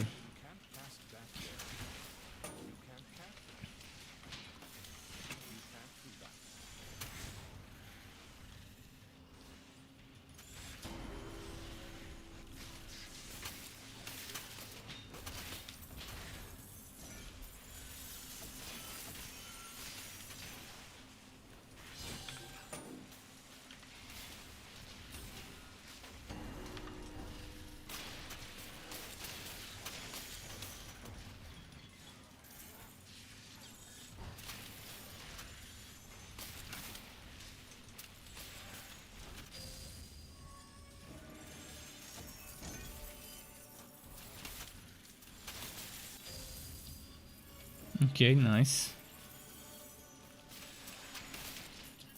Also, reusing Code the Crew is in most cases not worth it. It's much better to spend your points casting a new fire minion, because there's no limit to those, rather than using Code the Crew. This costs 6 doubloons, this costs 4. First of all, this is cheaper. Second of all, this gives you much better DPS increase than just reusing this skill. Because this one would summon a new minion for 12 seconds.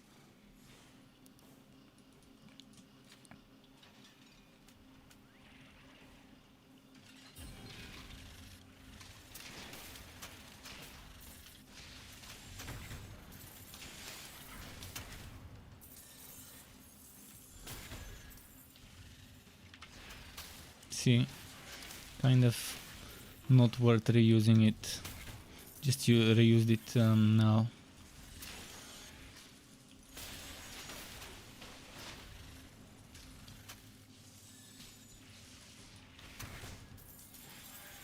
And stacking damage to fire would be the way to go for a build like this.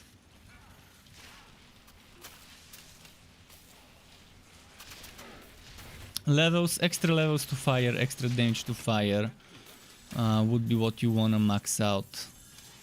If you can get 6 extra levels, 3 from the weapon, 3 from the helmet to fire, and then get 2 levels from the set, you can get level 18 fire in theory. And then you get another 90 something, close to another 100% extra damage to fire from the shoulders, legs and pants, giving you percent damage, and this can be a very strong setup. Again, not as close as some of the other ones, but reasonable. And yeah, Shohei, I was just talking earlier, exactly 1 week until Dark Alliance, so I can't wait myself. Hopefully it's not yet another disappointment, because this year has been more disappointing than last year in terms of patches for games or released games that are just mediocre at best in terms of quality of life and endgame, and being good for casual players rather than just for tryhards. It's been one tryhard game after another.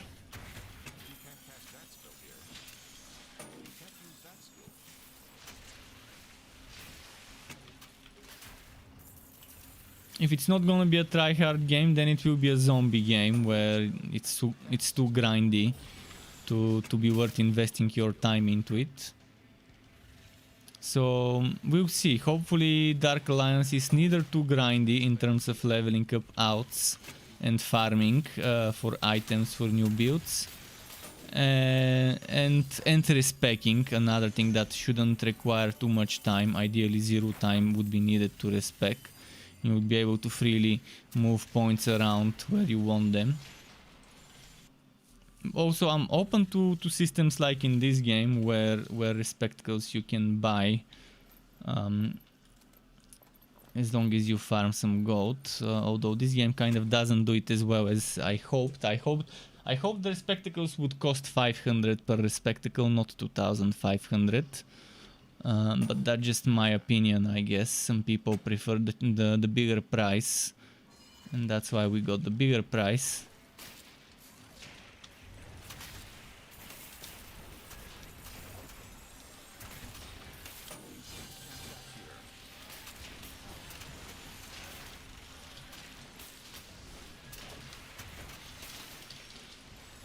And see where the damage matters on bosses. This build definitely takes the second place in terms of minion builds.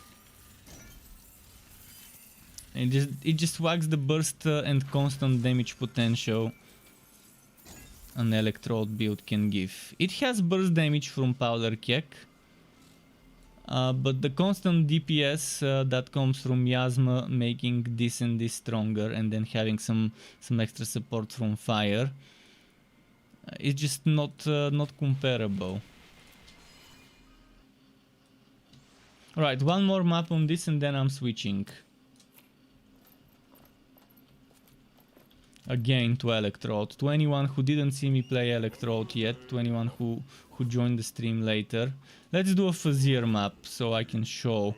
I was doing level 20-21 Fazir on my Electrode earlier, and I did a double HP map. Let's do another double HP map so it can be comparable to that. Double HP maps are very good to test your DPS, because monsters won't die that quickly.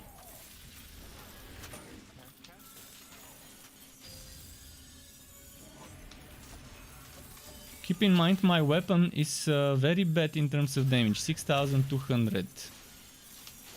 You can get a blue weapon with much better damage without the Fazir bonus. With like 8000 damage, which would be what, 30% more DPS. But then you would lose the cooldown for Imbue Relic.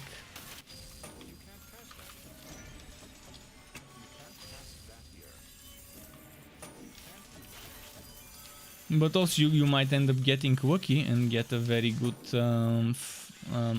North Mace or Glacier's Edge in the Fazir with the Fazir bonus.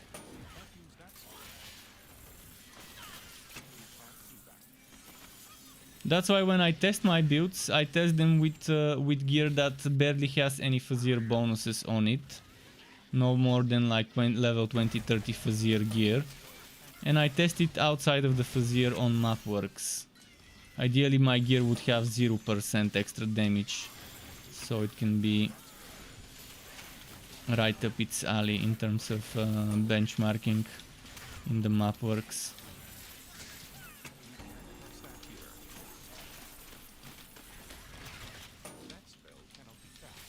By the way, you're seeing shock bolts because I have chance to shock in my shield. Because I didn't want to put chance to poison because I'm not using this. And I'm already poisoning with miasma anyways. And yeah, I'd rather keep the chance to shock. Chance to freeze would be the best thing to put in the shield. For this build, to give yourself extra survivability, you can't put chance to freeze in the shield, never mind. I have chance to freeze on my weapon, that's why I'm freezing them. But chance to freeze on the shield would be amazing. If it was possible.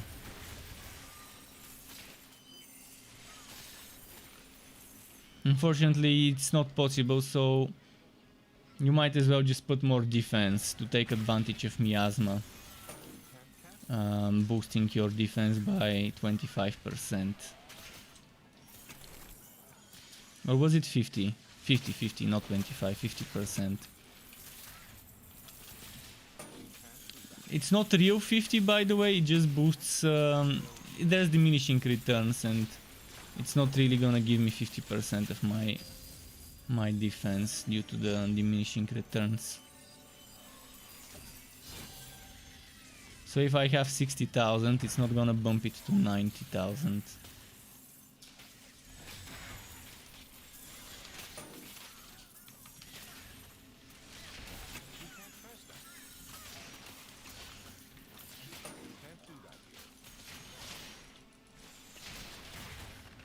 Ah fuck, did they stuck me?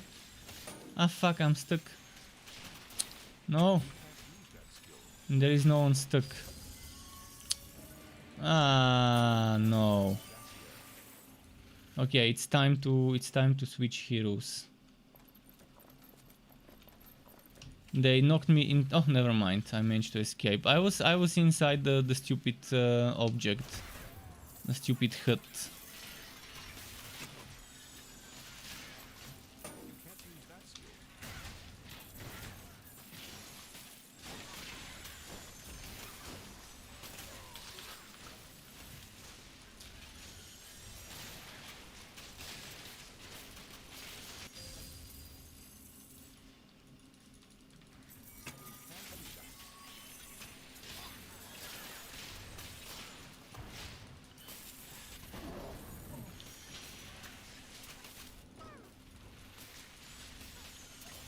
So he says, Struck, have you heard of Alex? Yeah, I was streaming Alex 2 weeks ago. Did you not see me play? I'm pretty sure you saw me play Alex. I bought it when it was discounted on the Epic Store, and I had a voucher, so it only costed me like €4. You're saying Alex is coming. What do you mean Alex is coming, apparently?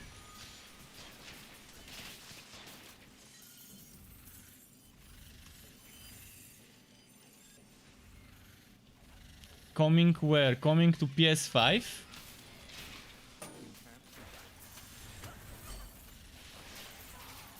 I streamed Alex like 2 weeks ago because it was very discounted, like 70% off or something, and then I had a coupon on top of that, and the price was decent.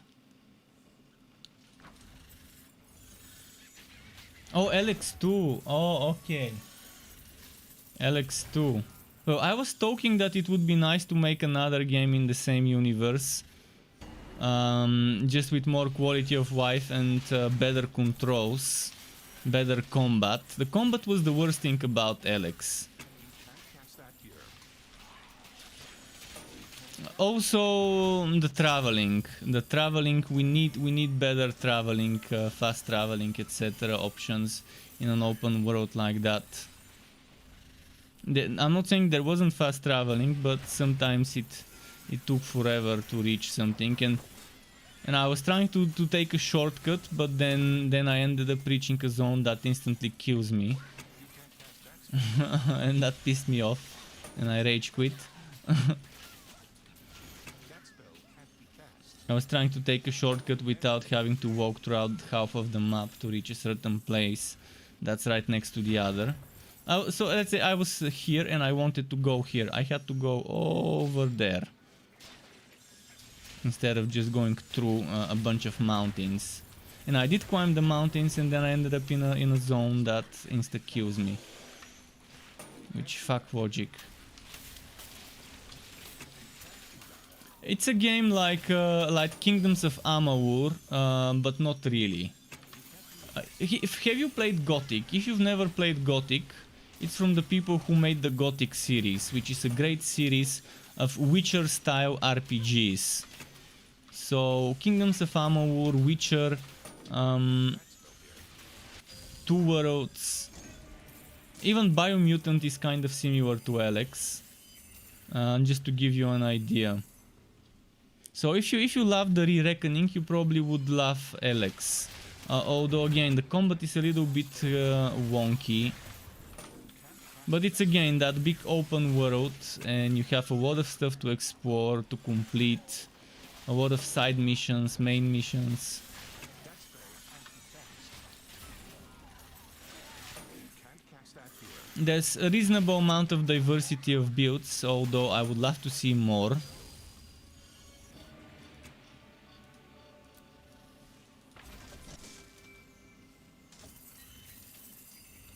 Your pack is full.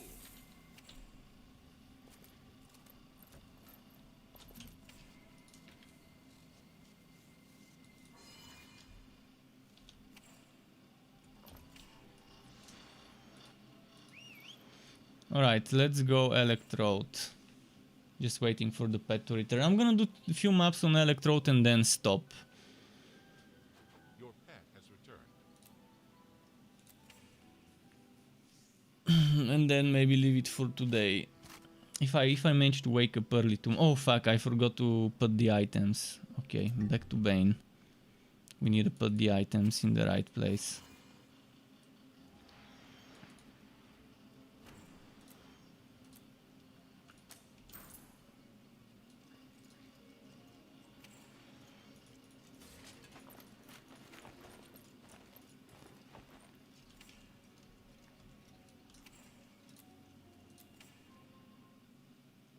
But yeah, I hope you like Alex if you end up playing it.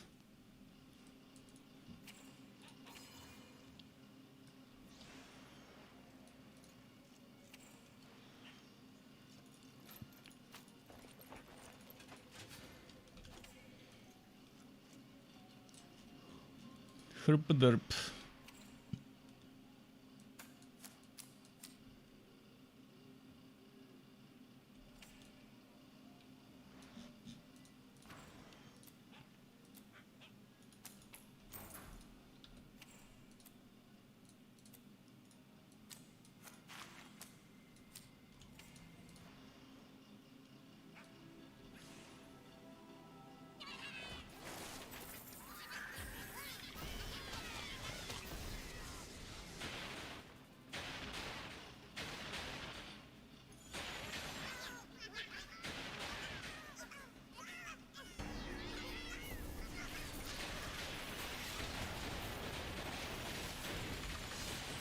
Let's start summoning the minions.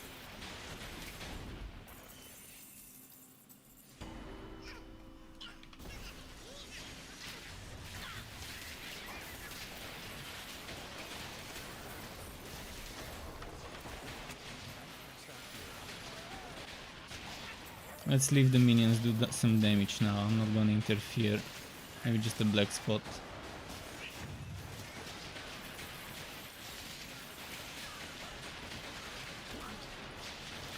That's not me going full max DPS, that's just me leaving the minions do their own thing. Let's go full max DPS next.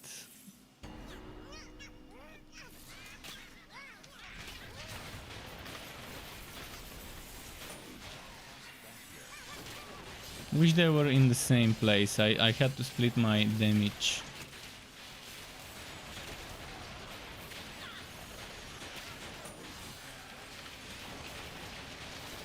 Ah, fuck.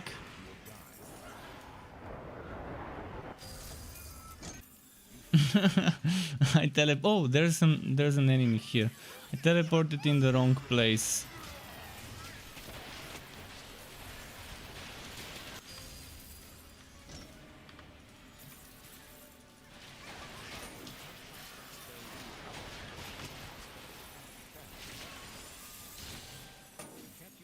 But yeah, with this setup I have less defense. I only have 46 damage prevented physical. Because my armor doesn't give me as much as on the other setup. 3 pieces do make a difference. 3 pieces of equipment.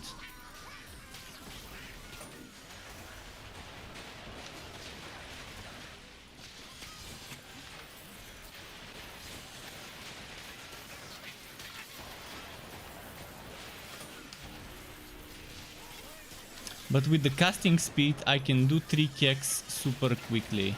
When you have capped your casting speed at 60%,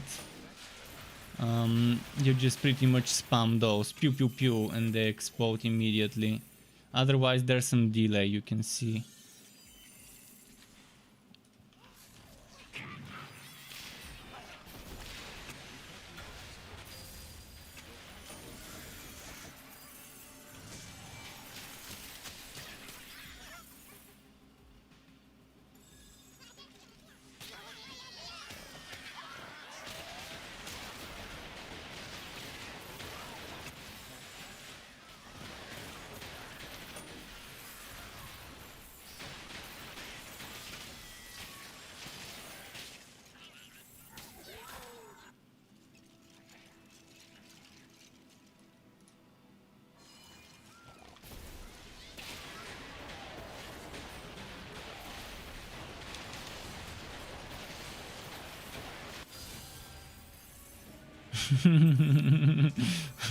So much damage.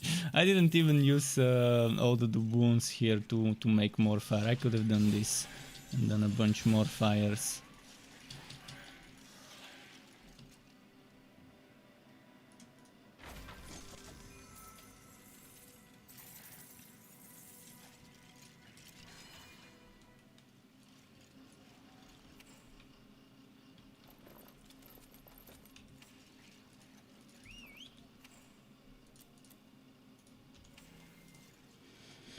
Solid setup.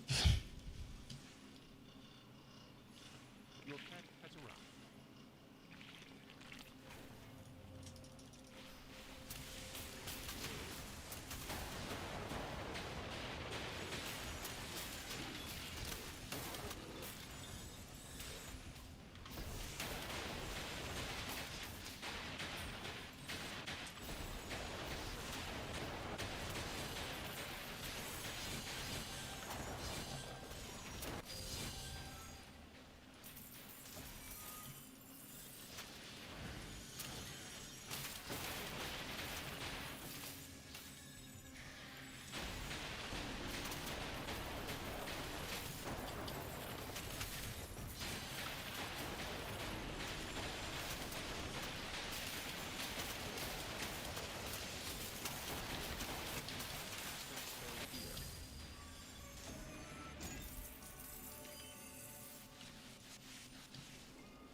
The downside to this setup is it can hurt your eyes playing it too much, because it's an electrode setup, which always is the downside with electrode setups. Strong, but your eyes might not like it.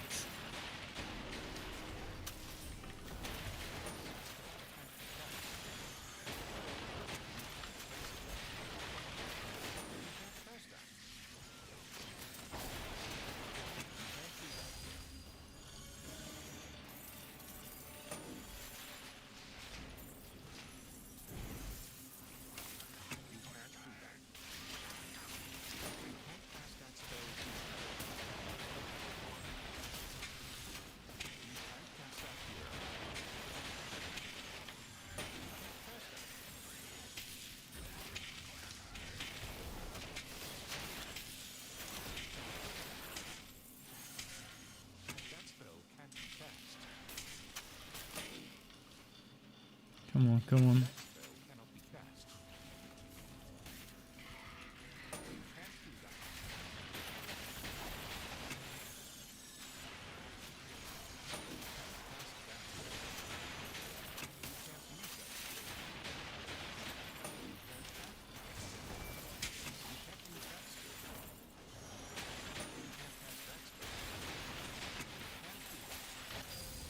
There we go.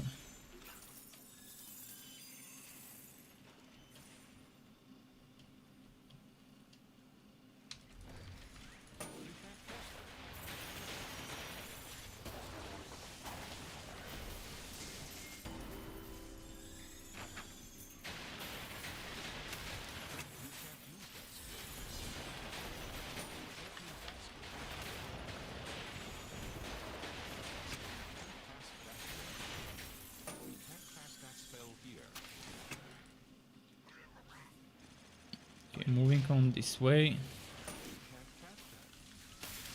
What's the thing? Kill the tower sentry. Is that him? That's not him. It looks like him, but it's not. So I can stay on this map a little more.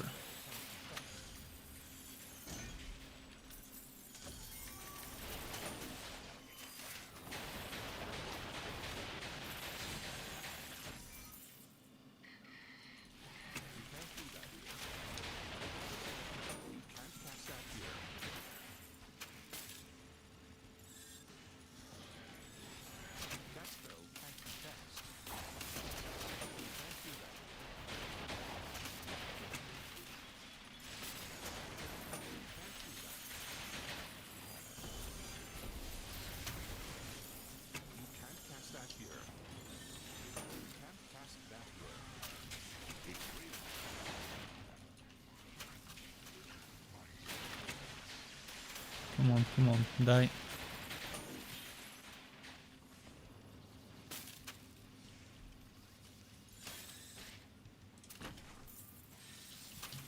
Let's pull them all together.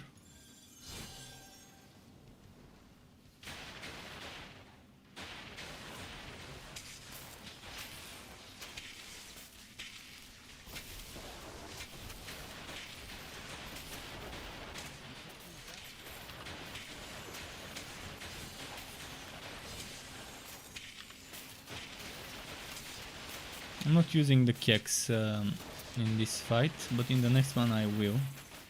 Actually, I'm gonna start it with the Kex.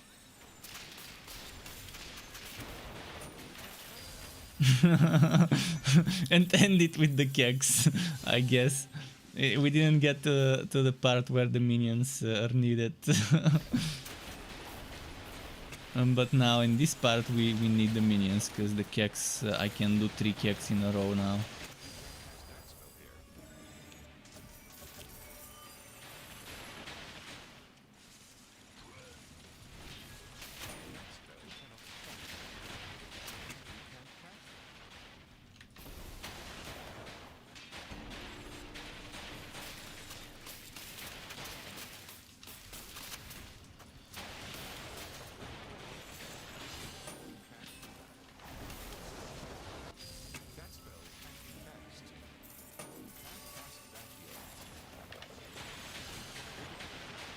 Oh, my crewman seems to have died, maybe.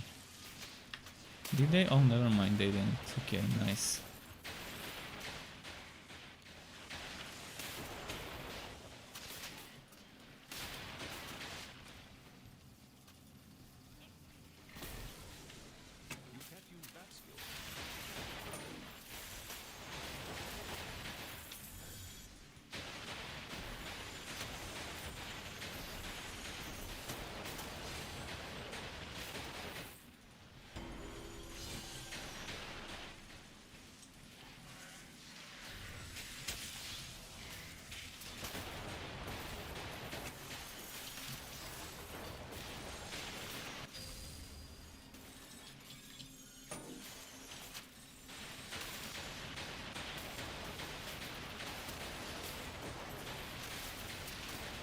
And they just keep coming, which is nice. What's the time? 9:40. Okay, not bad. My stream so far has been 2 hours and a half. Well, actually was expecting to stream 2 hours today, but I'm already 2.5. We can stream for another several maps. Make it like 3-hour stream, short, but only focused around minions today. And yeah, tomorrow the Bane build. Tomorrow is the Bane build. So the stream is gonna be in the evening and it's gonna be Biomutant, unless something else comes on the horizon that really makes me wanna play. I hope within that 1 week left until Dark Alliance comes, between my 2 minion builds and Biomutant,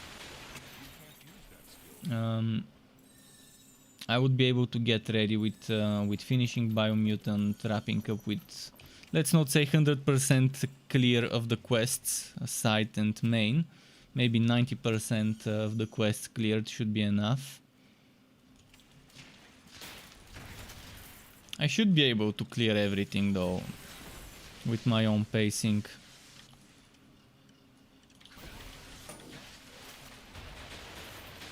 But even if I leave like 10% unfinished stuff, that's fine.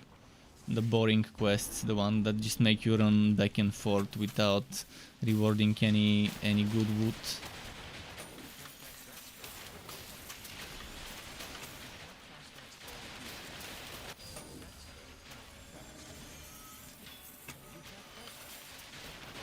But yeah, Xbox gamers, you're gonna love Dark Alliance being on the Xbox Pass. I still haven't checked if it's gonna be valid for PC gamers. I need to check it. I still haven't bought it myself because I was waiting to see if there's gonna be a sale before the game launches, like 10-20% off or so I can save a little.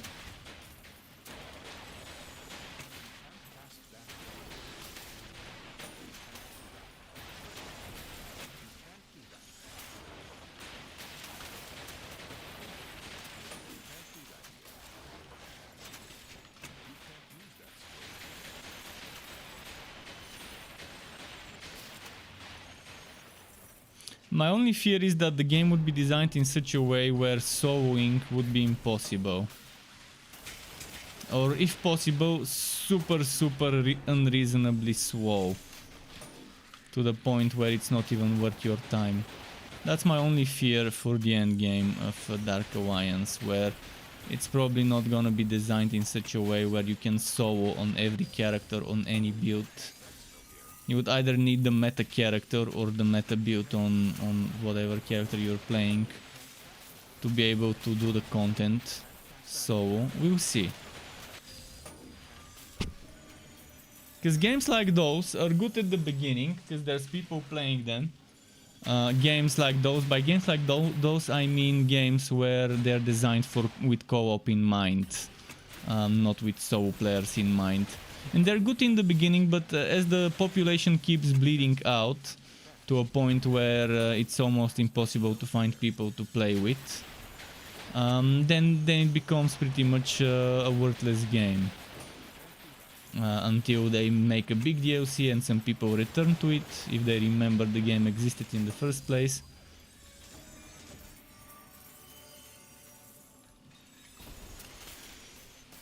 Shohei says, I don't have a 4-stack. Yep. 4 stacks will be hard, especially if you're from a specific region where it's hard to find it's hard to find good cross region server performance. Some games cross region works, but in most games cross region would give you such terrible ping where it's gonna be impossible.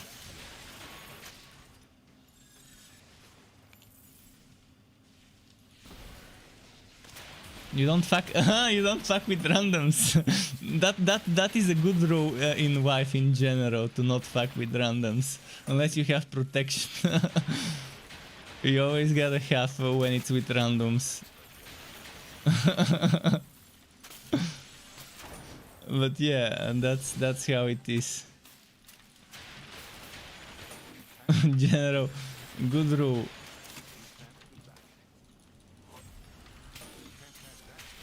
Sometimes you gotta dabble in the public matchmaking, see how it goes.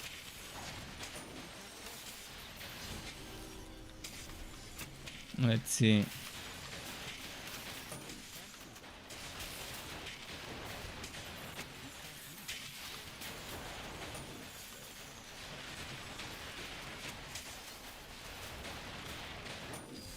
But yeah, we'll see how Dark Alliance is designed. Is it gonna be a weta game or a meta game? Is it gonna be a game for tryhards or game for everyone to enjoy?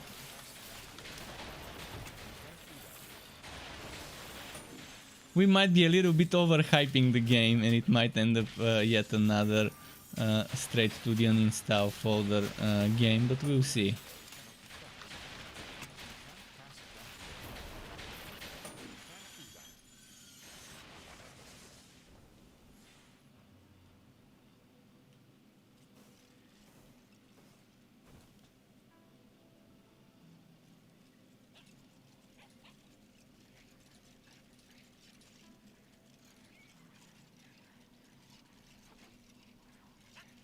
Wait, what of your messages kept getting blocked?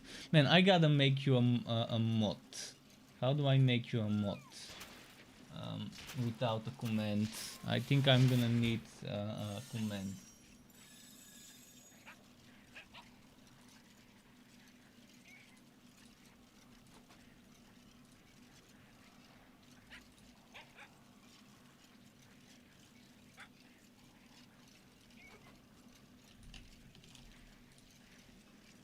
Is it like this? I mean, it's not like you're gonna ruin my channel by making you mod. Let's see if it. Oh, it worked. Okay, good, it worked. It's not like you can. It's not like you will ruin my channel if I make you a mod. And you're active anyways. I'm giving you the power. Don't abuse it.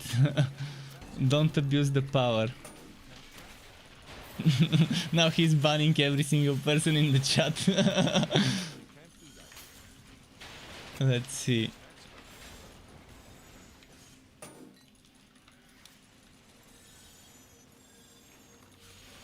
can't cast that here. Sky's sleeping in a cute pose again. I wish I could. Let's see if I can show Sky without showing my side of the bed, just his side of the bed.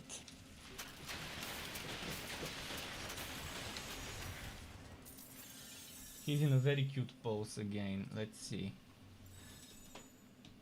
The camera may not reach there. Can it reach this far? Sky?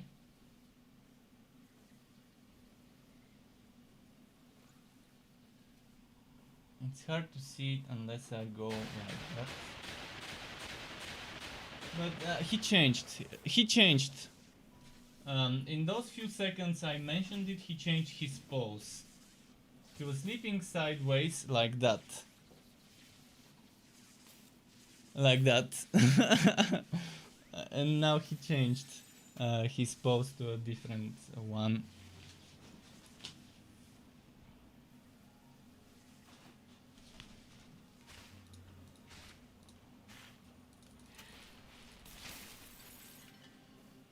Well, randoms are definitely not many people's cup of tea. I also don't like being forced to play with randoms in games, because some games kind of force you into playing with randoms. It's much better if you have a team and people are using voice chat or something, so you can focus the same target and just organize each other. I mean, using voice chat in games really helps in co-op games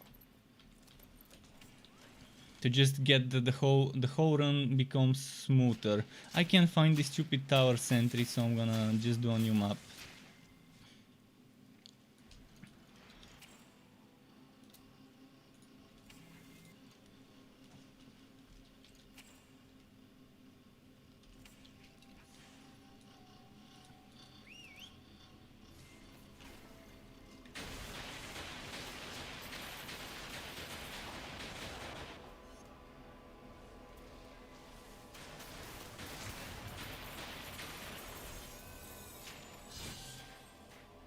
Your pet is back.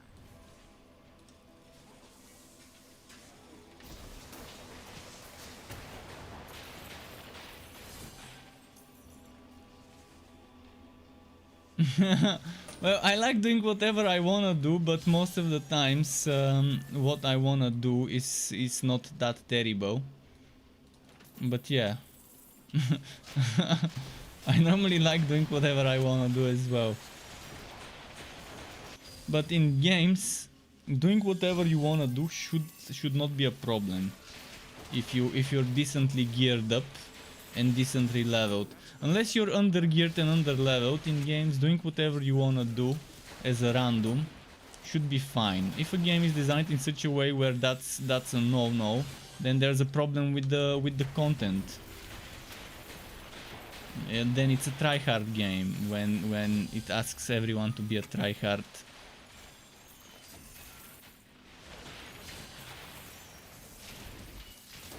Because if a game lets randoms do whatever they wanna do and the team is fine, then that's good. That's job well done in terms of designing content that's safe for casuals. Sure, when you group up and cooperate and focus targets, the run goes faster, and you might end up doing the run 2 times faster than people doing whatever they wanna do. But yeah, I think a game should be designed in such a way where all you need is just equal to the content gear levels and equal to the content character levels. And then anything above that should be just quality of life that lets you do the content quicker. Min-max builds let you do the content quicker. Meta builds let you do the content quicker. It shouldn't be the requirement. So whenever a developer tests their game, they should test with the worst possible equal, not under-geared, not under-leveled build they can think of. And if that doesn't work, then there's a problem. If the worst possible build can't work.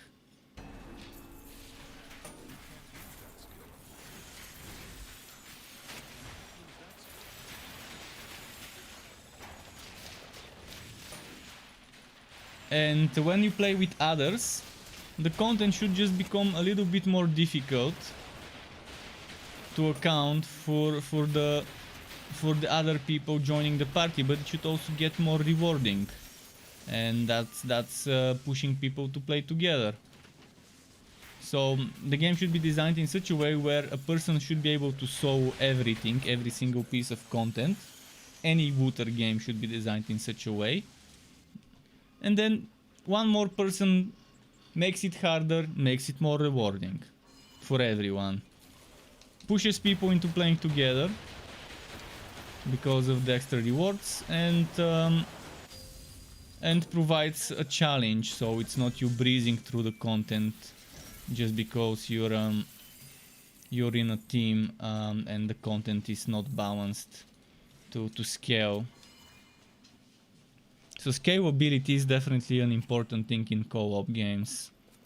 But some games just straight up design the whole game around co-op, and then you go solo and you just pretty much get destroyed. And I fear the Dark Alliance is gonna be that type of a game where if you don't have someone tanking, it's gonna be difficult. If you don't have someone being full on DPS and you're playing with the tank solo, you're not gonna have enough damage. We'll see. Hopefully I'm wrong, and hopefully the footage they showed us was just people playing with shit gear, under-leveled, under-geared, etc. And that's why their damage was terrible. But yeah, that 20-something minute demo where they were showing that run with those 2 bosses at the end, they seemed... it seemed like they were barely doing damage. It took them so long to kill the bosses. I would have fucking fallen asleep if I was one of the players in that run. It was just super boring how slow the DPS was going.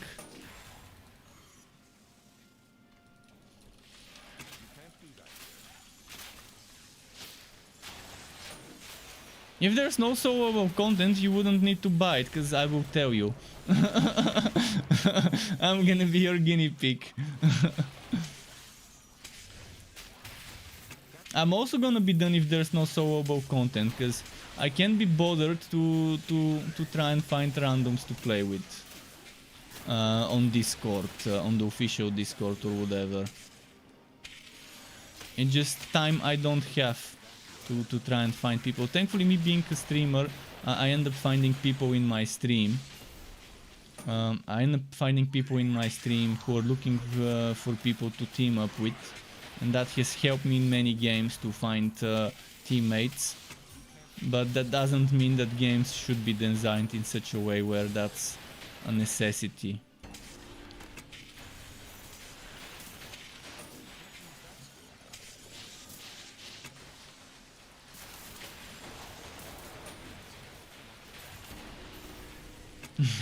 I'm making you banks for all the dollars, for all the yens that I've saved you. Let's see in a year how much money I can save you from being your guinea pig and testing games for you. Put it aside somewhere, and then after a year, spend that money on whatever. Treat yourself to a nice celebration. Money that Struck saved me.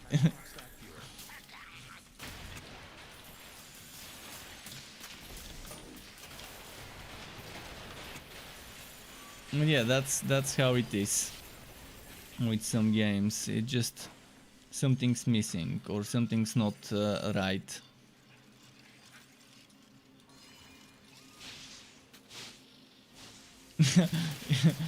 You're saying it's gonna be over $1,000, no joke. I mean, yeah, I assume in a year definitely $1,000 is a reasonable amount of sum to save from people telling you a game sucks or doesn't for Soul. Left 4 Dead, hopefully. What is it, Left 4 Dead? What was the name? I think it was Left 4 Dead.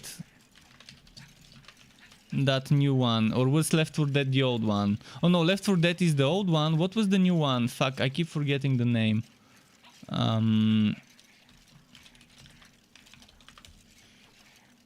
Damn, I got an email from them today and I forgot. Back for Blood? Back for Blood.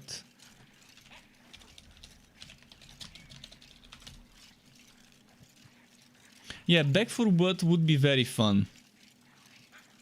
And it had once the next 6 months of Xbox Game Pass releases as well. I mean, damn, it's a good time to be an Xbox Game Pass gamer. It launches on October 12th. Actually, let me post an article in my chat. It's from some random website. Not sure why, but yeah, it says Back for Blood launches October 12th, and Xbox Game Pass members will have access to it on that day as well. But it again doesn't say whether it's gonna be just for Xbox gamers or PC gamers on the Xbox Pass too. But there's also gonna be Forza Horizon, Age of Empires 4, Psychonauts 2, and Halo Infinite, as well as Dark Alliance. Psychonauts 2, I've never played the first one. Let me check a trailer. It's out in August. Psychonauts 2 gameplay trailer. It's a little bit too cutesy for my taste.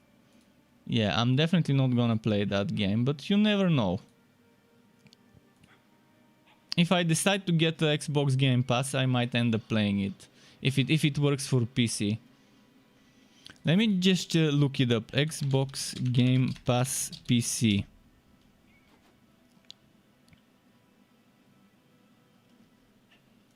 Where can I see what games are available? Games.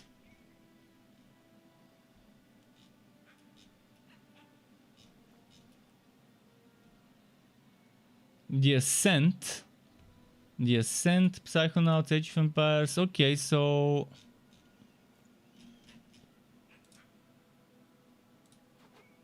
I'm just looking at the Xbox site. Actually, let me show you what I'm looking at. This site is broken. I click on games and it takes me here. Is that it? It's not giving me a full list of games. Who would wanna buy it without getting a full list of games? All right, there we go. It was just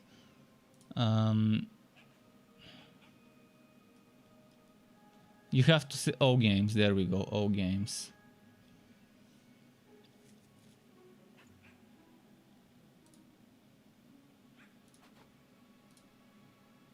Newest, and can I do all games? Backbone, what's this?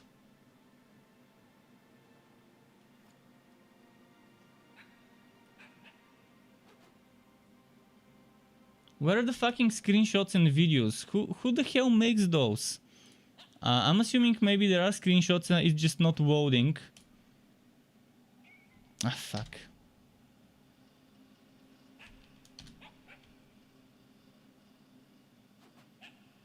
No, it now remembers the wrong age. Why does it default to today as an age?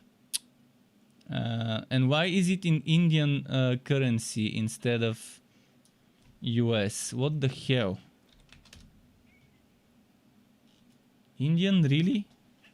How would it decide that my country that's so far away from India would be using the Indian currency? Now it's not gonna show me screenshots, cause fuck. Alright, what else is gonna come? Suwasta is nice. Actually, I was thinking of getting Suwasta and playing it on my stream. Arx Fatalis, I think that was a fun game.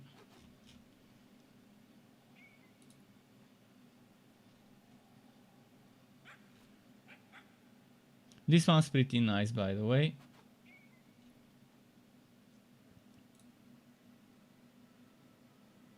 Oh, Grim Fandango Remastered. That was a game I used to love when I was a kid. Yeah, there's both Game Pass has some interesting stuff for PC. I'm wondering. Let me click shooters. Coming soon. Let's click on coming soon. It's not gonna be there. It's not gonna be there. Dark Alliance on PC. If I look for Dark Alliance.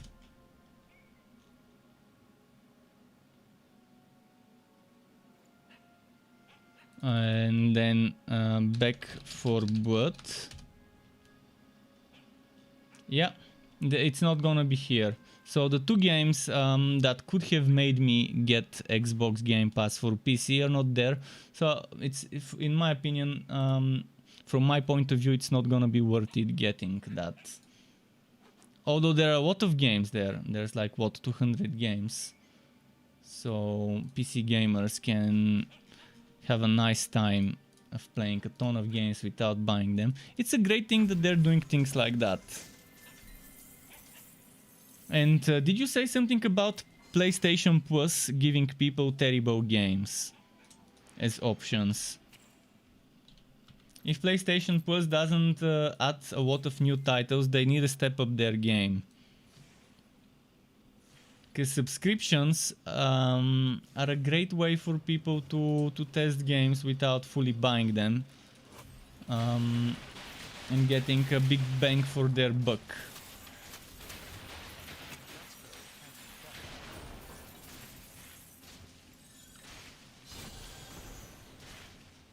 But yeah, now I know that the two games I was hoping would be on the Xbox Game Pass for PC are not there.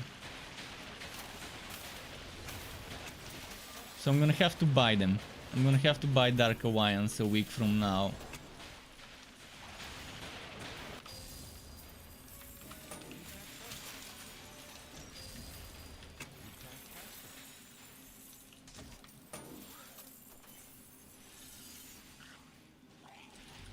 You pay $50 for PlayStation Plus every year. Wow. And then they treat you and they give you shit games. They should give at least one good title to make those $50 worth it.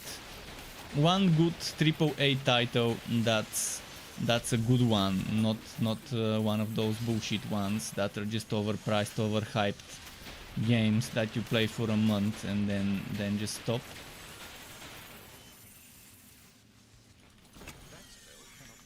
See, games like what Xbox is doing, Dark Alliance, then Back 4 Blood, then Outer Worlds 2. I mean, those are titles that the type of titles that PlayStation needs to work towards getting on board for their PlayStation Plus program. Similar to those, of that scale, of that magnitude.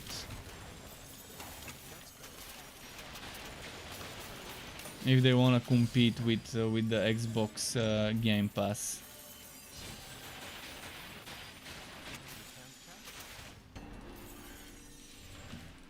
Starfield doesn't seem like a game I would enjoy playing. I've only seen a trailer that doesn't show any gameplay footage. It doesn't reveal much about the game, so is it gonna be Star Citizen 2.0? If it's a game like Star Citizen, I just tested Star Citizen a week ago. My real life friend told me about the trial, and I tested it and I played, and I went into the Discord of his guild, and his guild captain was showing me some of the big ships. They took me on that big hammerhead ship so I can test it to see what it is, but it's definitely boring. It's super slow paced.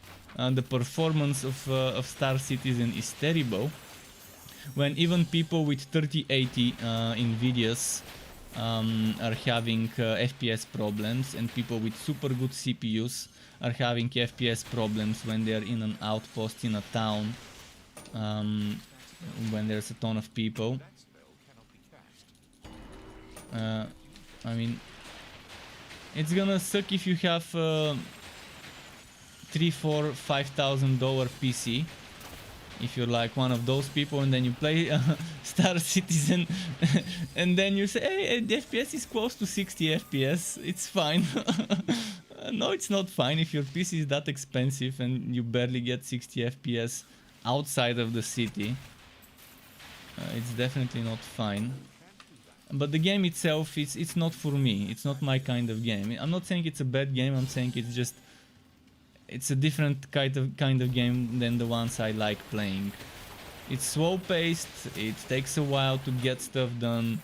Traveling is also very slow because it's real time simulated warp drive. So if Starfield is anything like that, I'm definitely gonna be passing on it. You want another Fallout or Skyrim? Even if you get another Fallout or Skyrim, are they gonna be any good than the old one? Because I think the people who made the old Fallout or Skyrim already left Bethesda, and there are probably just a few of the veterans left. Mark Robinson said it's on PC. What is on PC? Dark Alliance and Back 4 Blood? Is it? Wait. When? I didn't see it.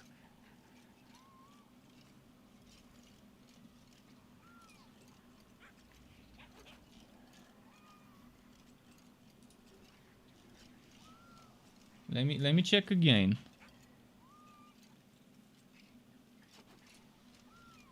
I've clicked on games for PC.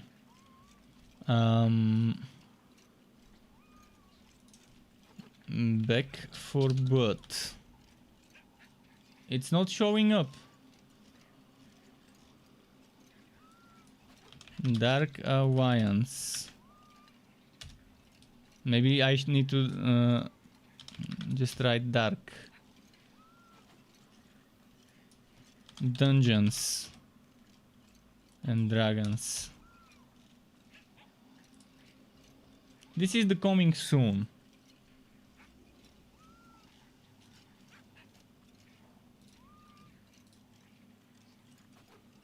I mean, maybe I have to Google it. Dark Alliance Game Pass PC.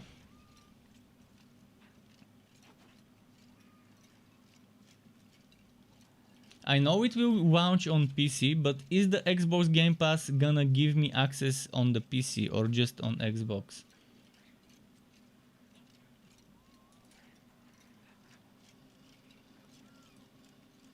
So this doesn't tell me if this Xbox Game Pass will be only for Xbox, or see the way they've worded it, you don't know if this Game Pass applies to PC and Xbox or just to Xbox.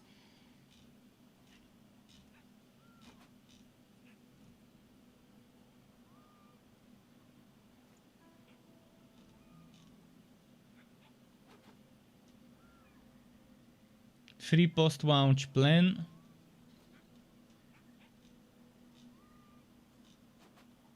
This is the free post-launch plan.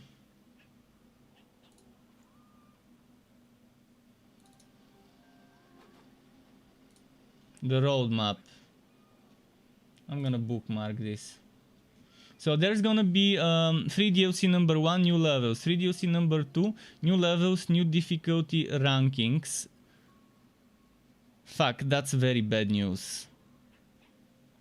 Power creep in its glory. So you would spend a lot of time grinding for items, max level items, and then fall 2021, come fall 2021, you would have to grind all your gear again because there's gonna be new difficulty in new levels. Maybe they're gonna do it differently. Maybe the difficulty won't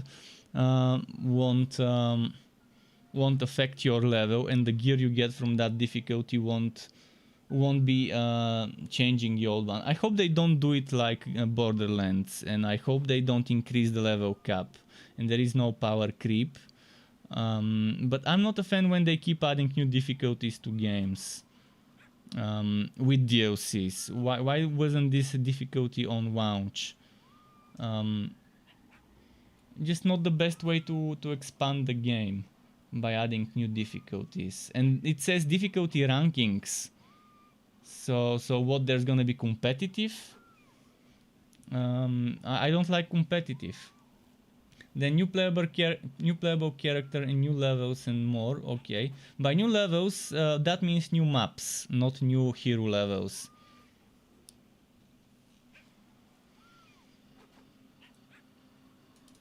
New story mission over 3 levels where you will battle a faction of raids that are attempting to corrupt the forest, blah blah blah.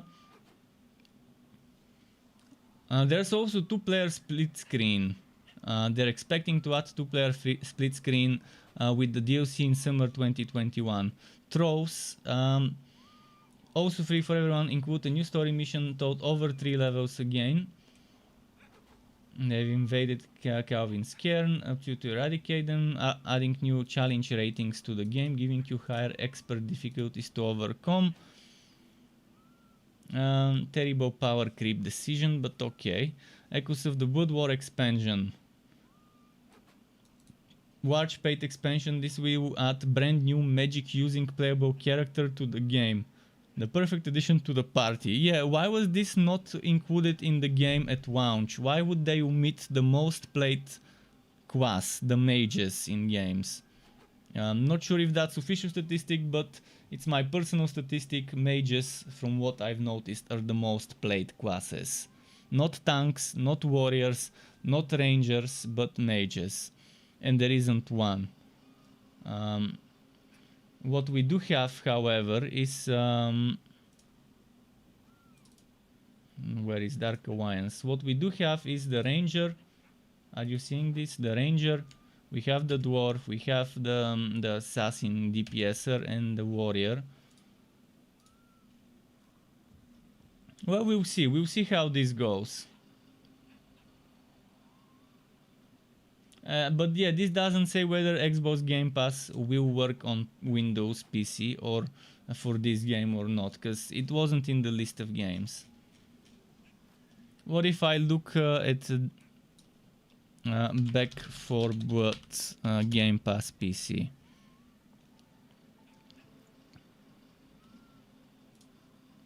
Back 4 Blood in Game Pass on PC. Okay, see, that's good. Back 4 Blood will be in the PC Game Pass.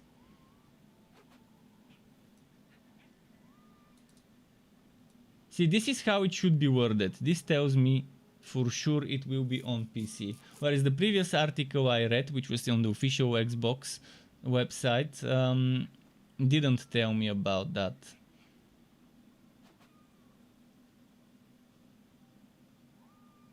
Well, I will probably be pre-ordering Back 4 Blood so I can get access on August 12th. But first Dark Alliance. It's the first things first kind of situation right now. So we gotta think about Dark Alliance before thinking about Back 4 Blood. But thankfully Back 4 Blood would be on the Game Pass for PC. Now the question is, if I get Xbox Game Pass, will I get early access, or do I need to actually pre-order the game to get the early access on August 12th, which is 2 months before the actual launch? 2 months early access Seems like a lot of early access there. August 12th or October 12th.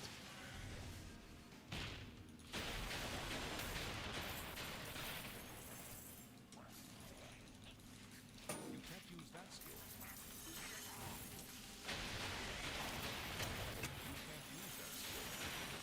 You think it says it's gonna be on Game Pass PC? Wait, where? I didn't see this. I was reading the same one. Where do you see that message? The message I see is this one.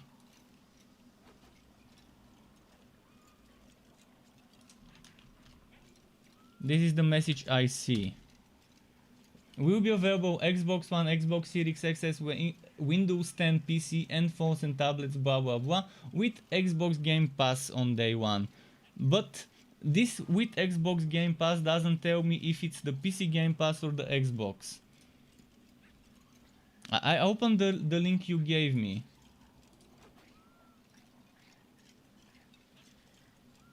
Where is Xbox Wire? I'm reading exactly the link you gave me, and that was actually the link I was showing.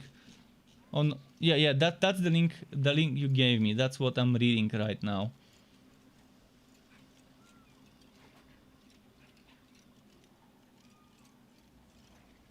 Okay, let's check PC.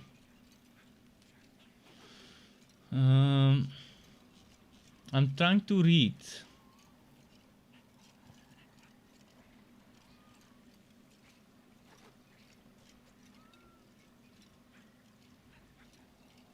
They need to make it clear whether it's whether they actually mean the PC Game Pass or the Xbox or both of them. The same way the other article worded it in a way that it's easy to understand.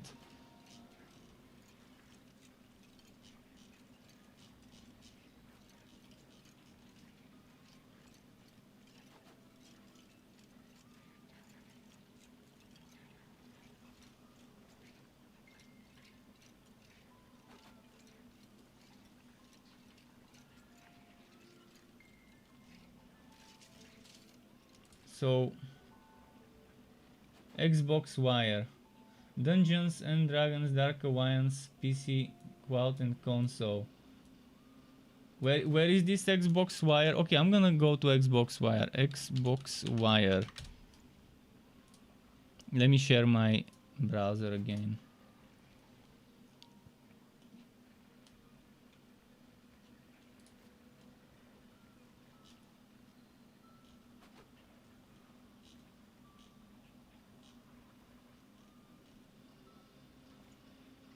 Where is the search? Search.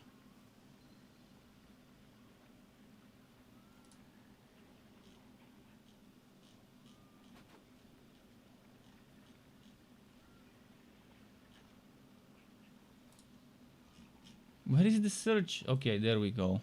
Man, who designed this? If it's that difficult to find the search, there's a problem.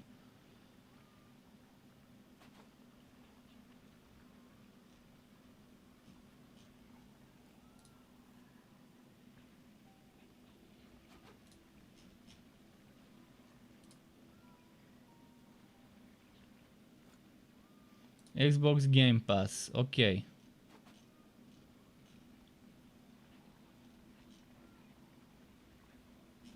Where do I click now?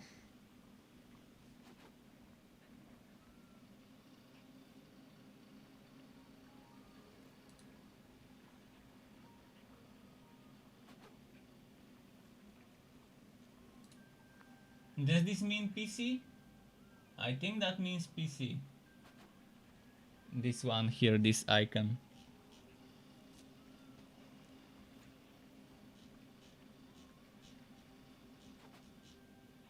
Yeah, that's what it should mean. Because I see the PC icon. Well, they need to do better wording on that previous article I showed. The two previous articles I showed. See, this is all I needed to see. All of that is all I needed to see. It's super easy to understand. You see it visually, rather than some badly worded things that just make you wonder. Well, thanks for telling me about the Xbox Wire.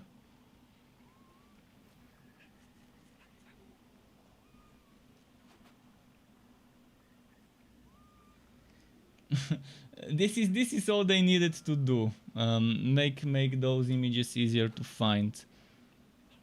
If they included that information in the first article, it would have been better.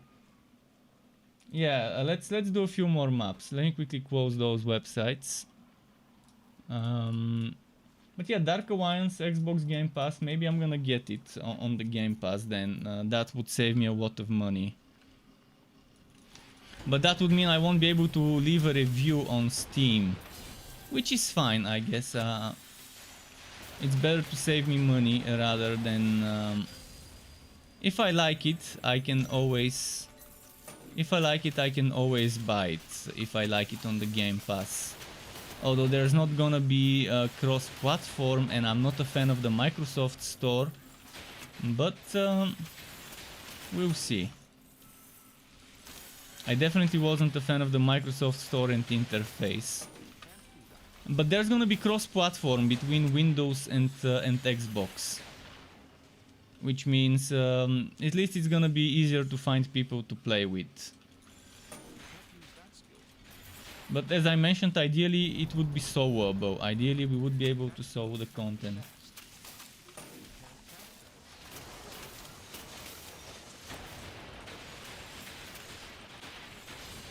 RIP PlayStation players, no cross-platform for you. See, this is what greed does. Greed divides the community. That's what happens. When you become greedy, you intentionally divide the community to force them into your own platform.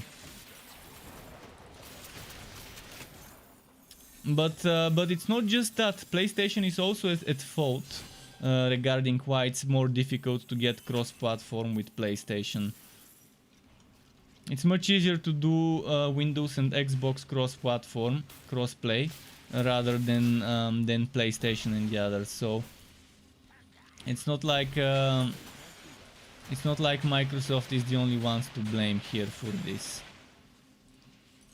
PlayStation apparently doesn't make it that easy either.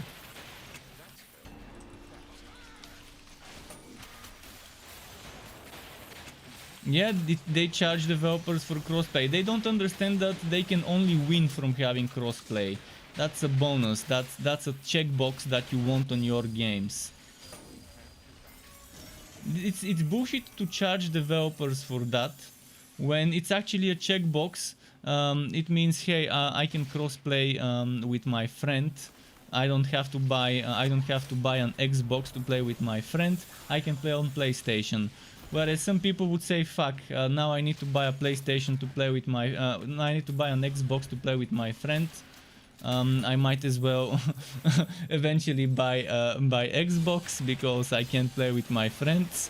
I mean, some people might think like that. Whereas if you have crossplay, you would see much less people leaving your platform for the other side.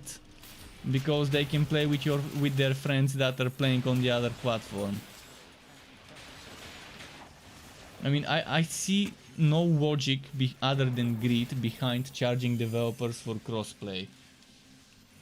It should be the other way around. They should actually be paying developers to make crossplay.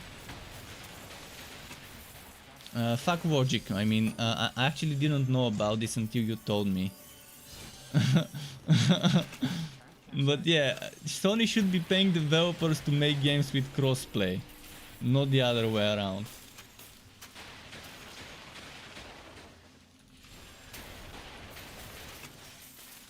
If less than 80% of revenue doesn't come from PlayStation Network, Sony charges a fee for lost revenue. Wow, man, this is corporate greed at its finest. Corporate greed at its finest there. Oh man. I didn't know it's like that. Then I'm happy I didn't get into console gaming with the new consoles yet, and I'm still staying on the PC. Even though I might have terrible performance because I haven't upgraded my video card in some games, at least I don't have to deal with bullshit like that. thankfully most games get PC versions. Obviously there's PlayStation only or Xbox only titles that don't get PC releases, but most of the games I want to play are on PC, thankfully. The problem with PC is you have to upgrade a watt, and you have to upgrade a watt every few years. You have to upgrade, and it's much more expensive to upgrade a whole PC compared to just buying a new console every 5-6 years.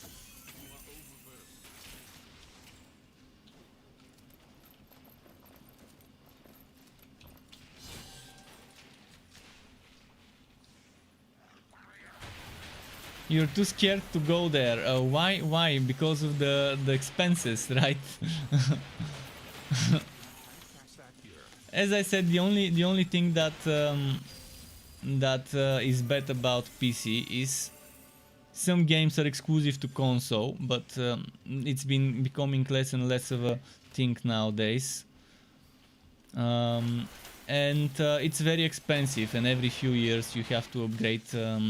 You have to either keep constantly upgrading parts, or every 5-6 years you have to make a massive upgrade. Whereas with console, you just buy something that's worth... see, with the price I can buy a PlayStation, I can probably just buy a new video card and that's it. But there's more than that to it. You're a couch player. Well, you can still play PC on the couch. You can still attach... you can still connect the PC to a TV. It's not like you can't play games on your PC with a controller on a couch, on a TV.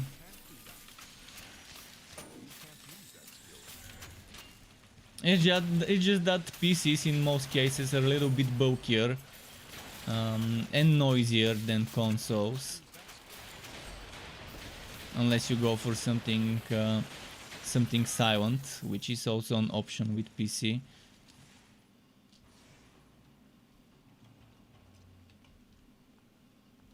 But consoles are easier to transport from one place to another if you move. And there's those gaming laptops, which I never would suggest to a person to buy a gaming laptop, even if it's Alienware or whatever. They get ridiculously hot no matter how much cooling you get at times. And they just can't compare to a PC, and they end up being overpriced than a PC. But a gaming laptop is a good choice of alternative, yet still very expensive compared to a console. And the chances of it breaking down before a console would break down, or a PC, are much higher. I used to run on laptops when I was in university, and I was always traveling back and forth from my country to the country where my university was. I used to be with laptops for several years, but yeah, ever since I bought this PC, I've never thought of going back to laptops. Even though I can move it around the house and it's easy to connect it to the television in the other room if I decide to.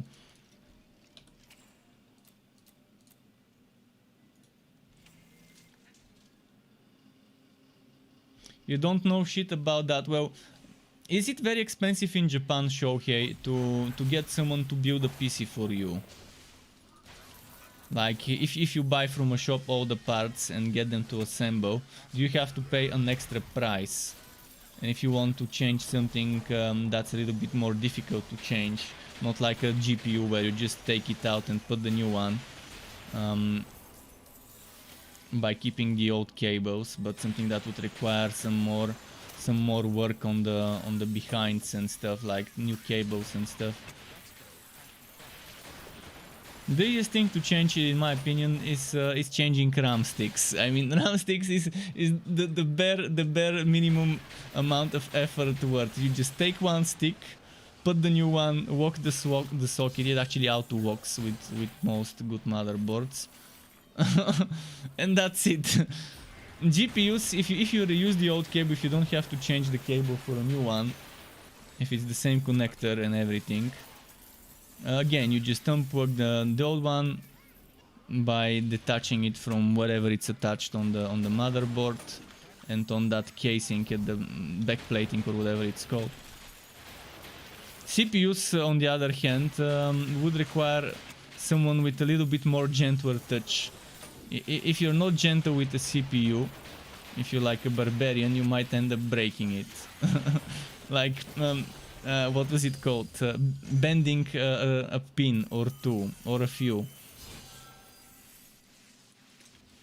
And then there's also applying paste, which obviously needs to be done gently and not put the whole fucking tube. I always call a buddy of mine when there's something more difficult that needs to be done, because he knows a lot about that stuff, and I'd rather get him to do it properly, get him some beers for the job done, instead of messing something up myself.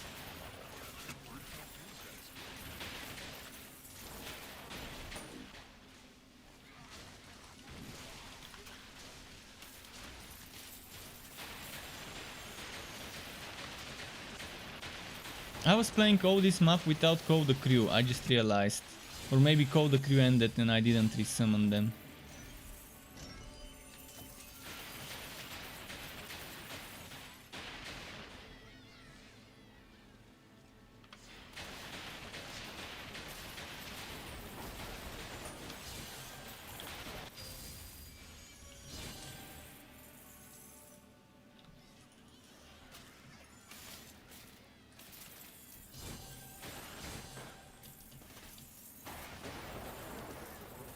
Alright, boss fight time. You don't know what language I'm talking about. Obviously there's a lot of information online that people can learn about PC stuff. You have Linus Tech Tips, you have Jace 2 Cents, you have Bitwit, you have Gamers Nexus, which is for the more advanced and more in-depth stuff. They're like the more geeky side of things. See, Jace 2 Cents and Bitwit and Linus Tech Tips, and then there's this guy that has that Australian accent, I forgot his name, where his wife does the editing. Those guys do more of a consumer, average Joe kind of content, and they do it very well. I really love watching their content, but then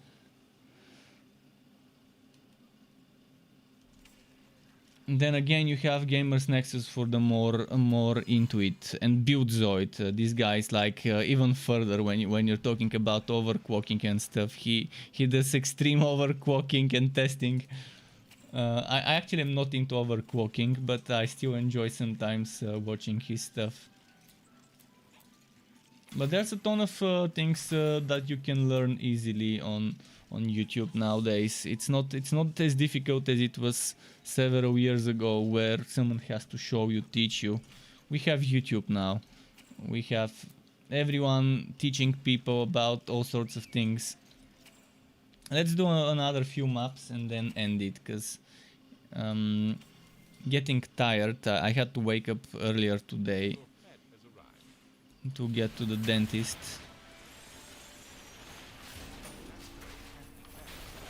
Thankfully there's less stuff to fix than I was expecting, but it's still gonna take a while to fix everything. It's still gonna be costly.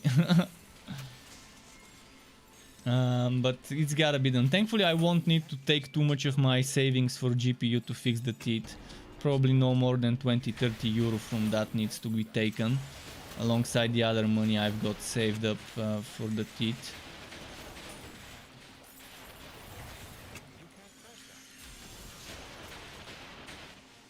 I feared that I would have to break my GPU piggy bank to fix everything, but thankfully I wouldn't need to.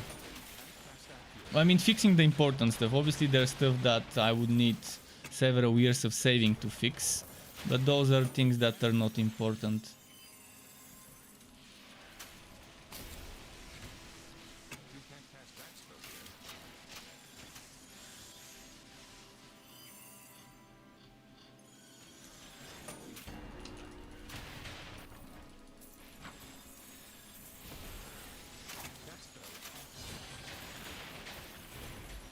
What's this map? Killing automatons and collecting firing pins. Your shit brain can't handle what I just said about the PC parts, about the PC stuff. To sum it up, about the PC stuff, there are just a lot of content creators who make a lot of guides for average Joes who might barely know anything about PCs.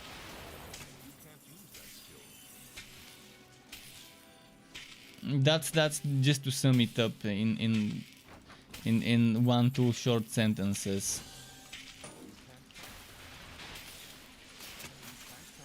People that explain everything from all the different parts, all the different components.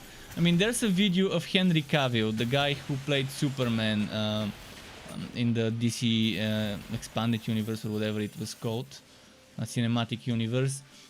There's a video of him building his own PC from scratch, from just after watching some guides. The guy just decided to build his own PC, and yeah, you could see at times he's struggling reading manuals, trying to figure out what goes where. So there's enough stuff online that can tell you how to do everything. Even if a manual doesn't tell you properly, someone would have made a video about it that tells you more than the manual does.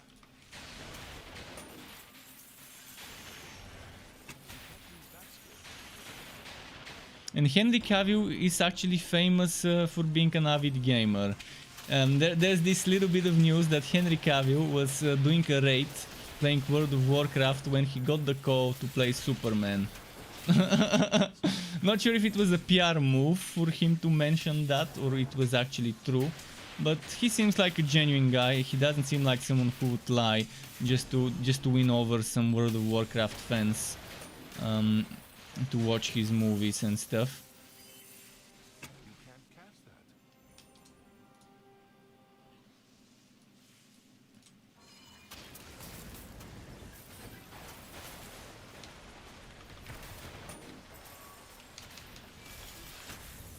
Come on.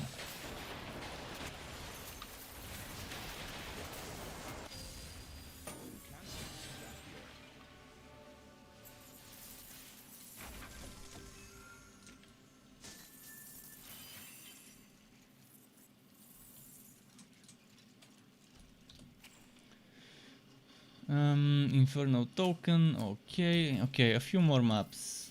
10:40 PM here. You just noticed what?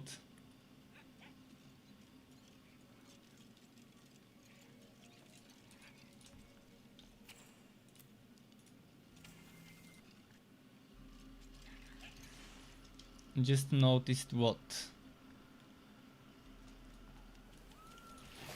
Cyberpunk says your accent is so familiar. Where you're from? I'm from Bulgaria. It's in Eastern Europe, in the Balkans, Southeastern Europe. So if you know people from Romania, Turkey, Greece, Bulgaria, Macedonia, Serbia, and Montenegro, similar accents. That's kind of, we all kind of have similar accents. Okay, Greece, they have a little slightly different accent than Bulgarians and Romanians and stuff, but because they speak a little bit softer, just because their language is a little bit softer. But yeah, you might, if you know people from those countries. You're Bulgarian as well. Oh, okay. Good. Good. Nice, fellow countrymen.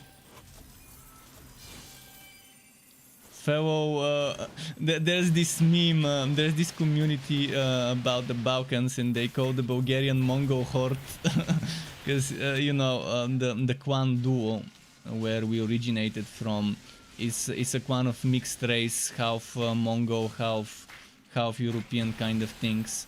That's actually what Bulgar means. Some of the historians think that Bulgar means mixed race. Literally, that's what it translates for Bulgar. where the name of our country came from. The Bulgars, the tribes that went to Volga and made Volga Bulgaria back in the day. Some of them stayed there, others the others from the Dual clan moved here towards Bulgaria, where it is now. It's fun. A few weeks ago, I ended up talking about this on my stream, and after my stream, I spent 3 hours researching on Wikipedia and other places, because I don't know, I felt like reading a little bit of history now that it's easy to access.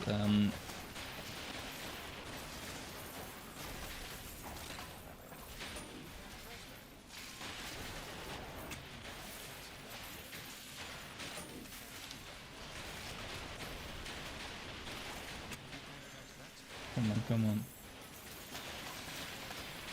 Although nowadays in Bulgaria there's barely any people who look like what the great Bulgarians used to look like.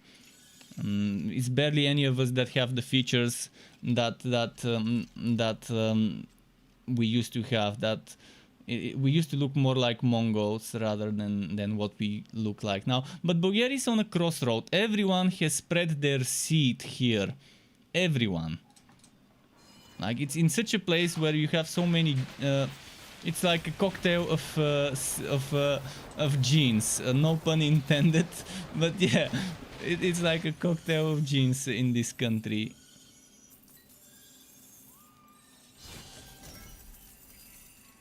You've got Romans, Byzantians. There's Thracian. There's Bulgarian, Slavic, and all sorts of genes in this place. Yeah, the portal appears as soon as you reach the goal. First appears a chest, and a second after that, there's the portal. And it appears in your location where you are, and it's very, very tilting that the portal appears exactly where you are. You might end up accidentally entering this portal, because it doesn't ask you yes, no. Basically, what should happen is, if you click on the portal, it should open a pop-up. And if you're in combat, it shouldn't open a pop-up, but maybe add a notification that you can click. That opens the portal afterwards. If you're in combat. But if you're not in combat, then click on the portal, boom, pop-up. Do you want to go in? Yes, no. Because a lot of the times I would click on the portal and accidentally, just when fighting. And it's not fun. Alright, maybe that's gonna be the last map, because I'm getting tired and hungry, and might go and make myself something to eat. But yeah, tomorrow there's gonna be one build video for Bane Summoner. The day after tomorrow there's gonna be this build, the Electrode Summoner. So my streams tomorrow and the day after tomorrow would be kind of late in the evening. Kind of like today, but maybe later. Depending how long it takes me to make the builds and the guides that accompany them on my website, and all the other good stuff that comes with it, like the mini trailer. It also depends on when I wake up.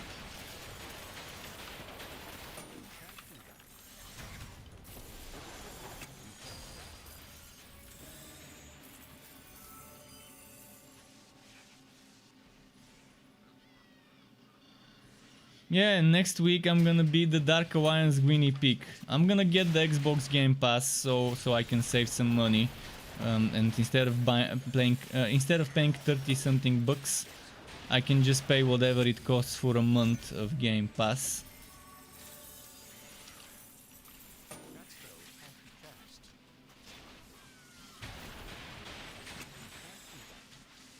But we'll see. Dark Alliance. I'm not setting my expectations too high to avoid getting disappointed.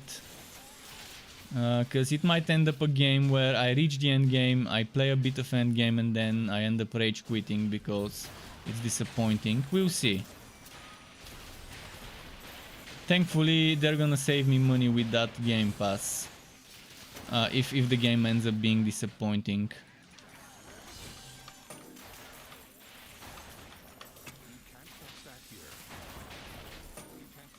By the way, on the 22nd, when Dark Alliance comes out, is my next dentist appointment. Can't cast that here. So on the 22nd, my Dark Alliance stream would be late afternoon, early evening. Keep that in mind too. They're gonna be taking out one of my mowers, one of my wisdom teeth on the 22nd. I'm not sure how talking will be, but if memory serves me right, it's only for a few hours after it's taken out where I need to keep something and press on it. Am I excited about going to the dentist? Yeah, I am a bit. As for Dark Alliance, I'm also excited about it, but not too much. Average amount of excitement, because I want to avoid getting disappointed yet again after so many games disappointed me, such as Outriders, Magic Legends, the Wolsen first patch, the Butt Trail. There are just so many things that disappointed me this year, and that I'd rather not get too excited about a new game or a new patch. This patch for this game, the Cursed Captain patch, I was not expecting much from it, and yeah, this was the one thing that surprised me. I was not expecting to like the Cursed Captain as much because I played it on the test server and I didn't like it on the test server. But then they've changed some things, and then I I tested the hero with full gear, full sets and stuff, and it feels great to play. Some of the skills seem to have gotten some boosts and stuff.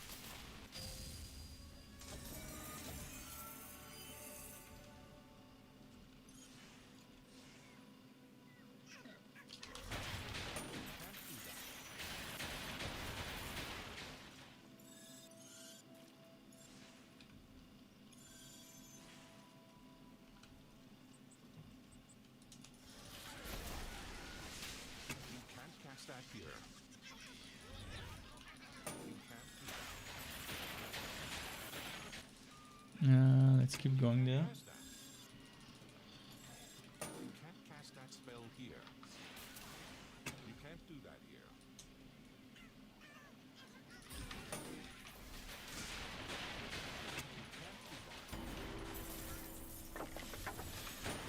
Cast that here. You can't cast that. You can't do that. That spell can't be cast.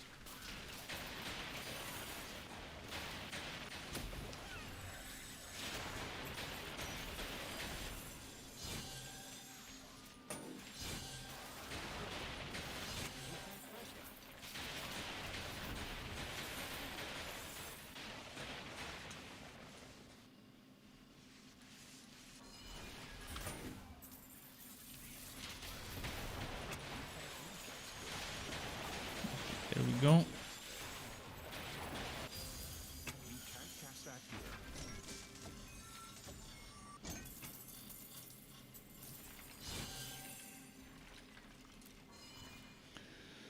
Okay, well, I couldn't get anything good today. From all the farming I did, not a single good drop. I mean, I did get a bunch of legendaries, but they're pretty much bad ones. This is probably the only good thing. I want to quickly compare it with my other Winter Weave gauntlets. Yeah, it is better. It is better for certain builds. It's better because a little bit more defense and a socket. The other one didn't have socket. Also, sword basic attacks could be nice on sword basic attack builds, but even then, sword basic attack builds are bad.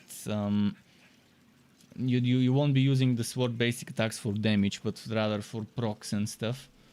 Still, good drop. I can put some more defense, and on builds where I use Winter Weave gauntlets, which is 90% of my builds, my new builds, I definitely could use this one. This one's kind of shit, this one's okay, but I don't use the Commodore gauntlets. This one's shit, this one's shit, and this one no comment, it's bad. Alright, that's gonna be it for tonight. It's 10:52 in the evening here. Kind of gotta go. More streaming tomorrow in the evening. It's not gonna be Torchlight 3, it's gonna be Biomutant streaming. But tomorrow I'm uploading some content, a build video for the Bane Summoner, the Crewmancer, probably the Miasmic Crewmancer or something like that. I'm gonna think of a name. Keep it cool, thanks for tuning in on YouTube and on Twitch, and goodbye.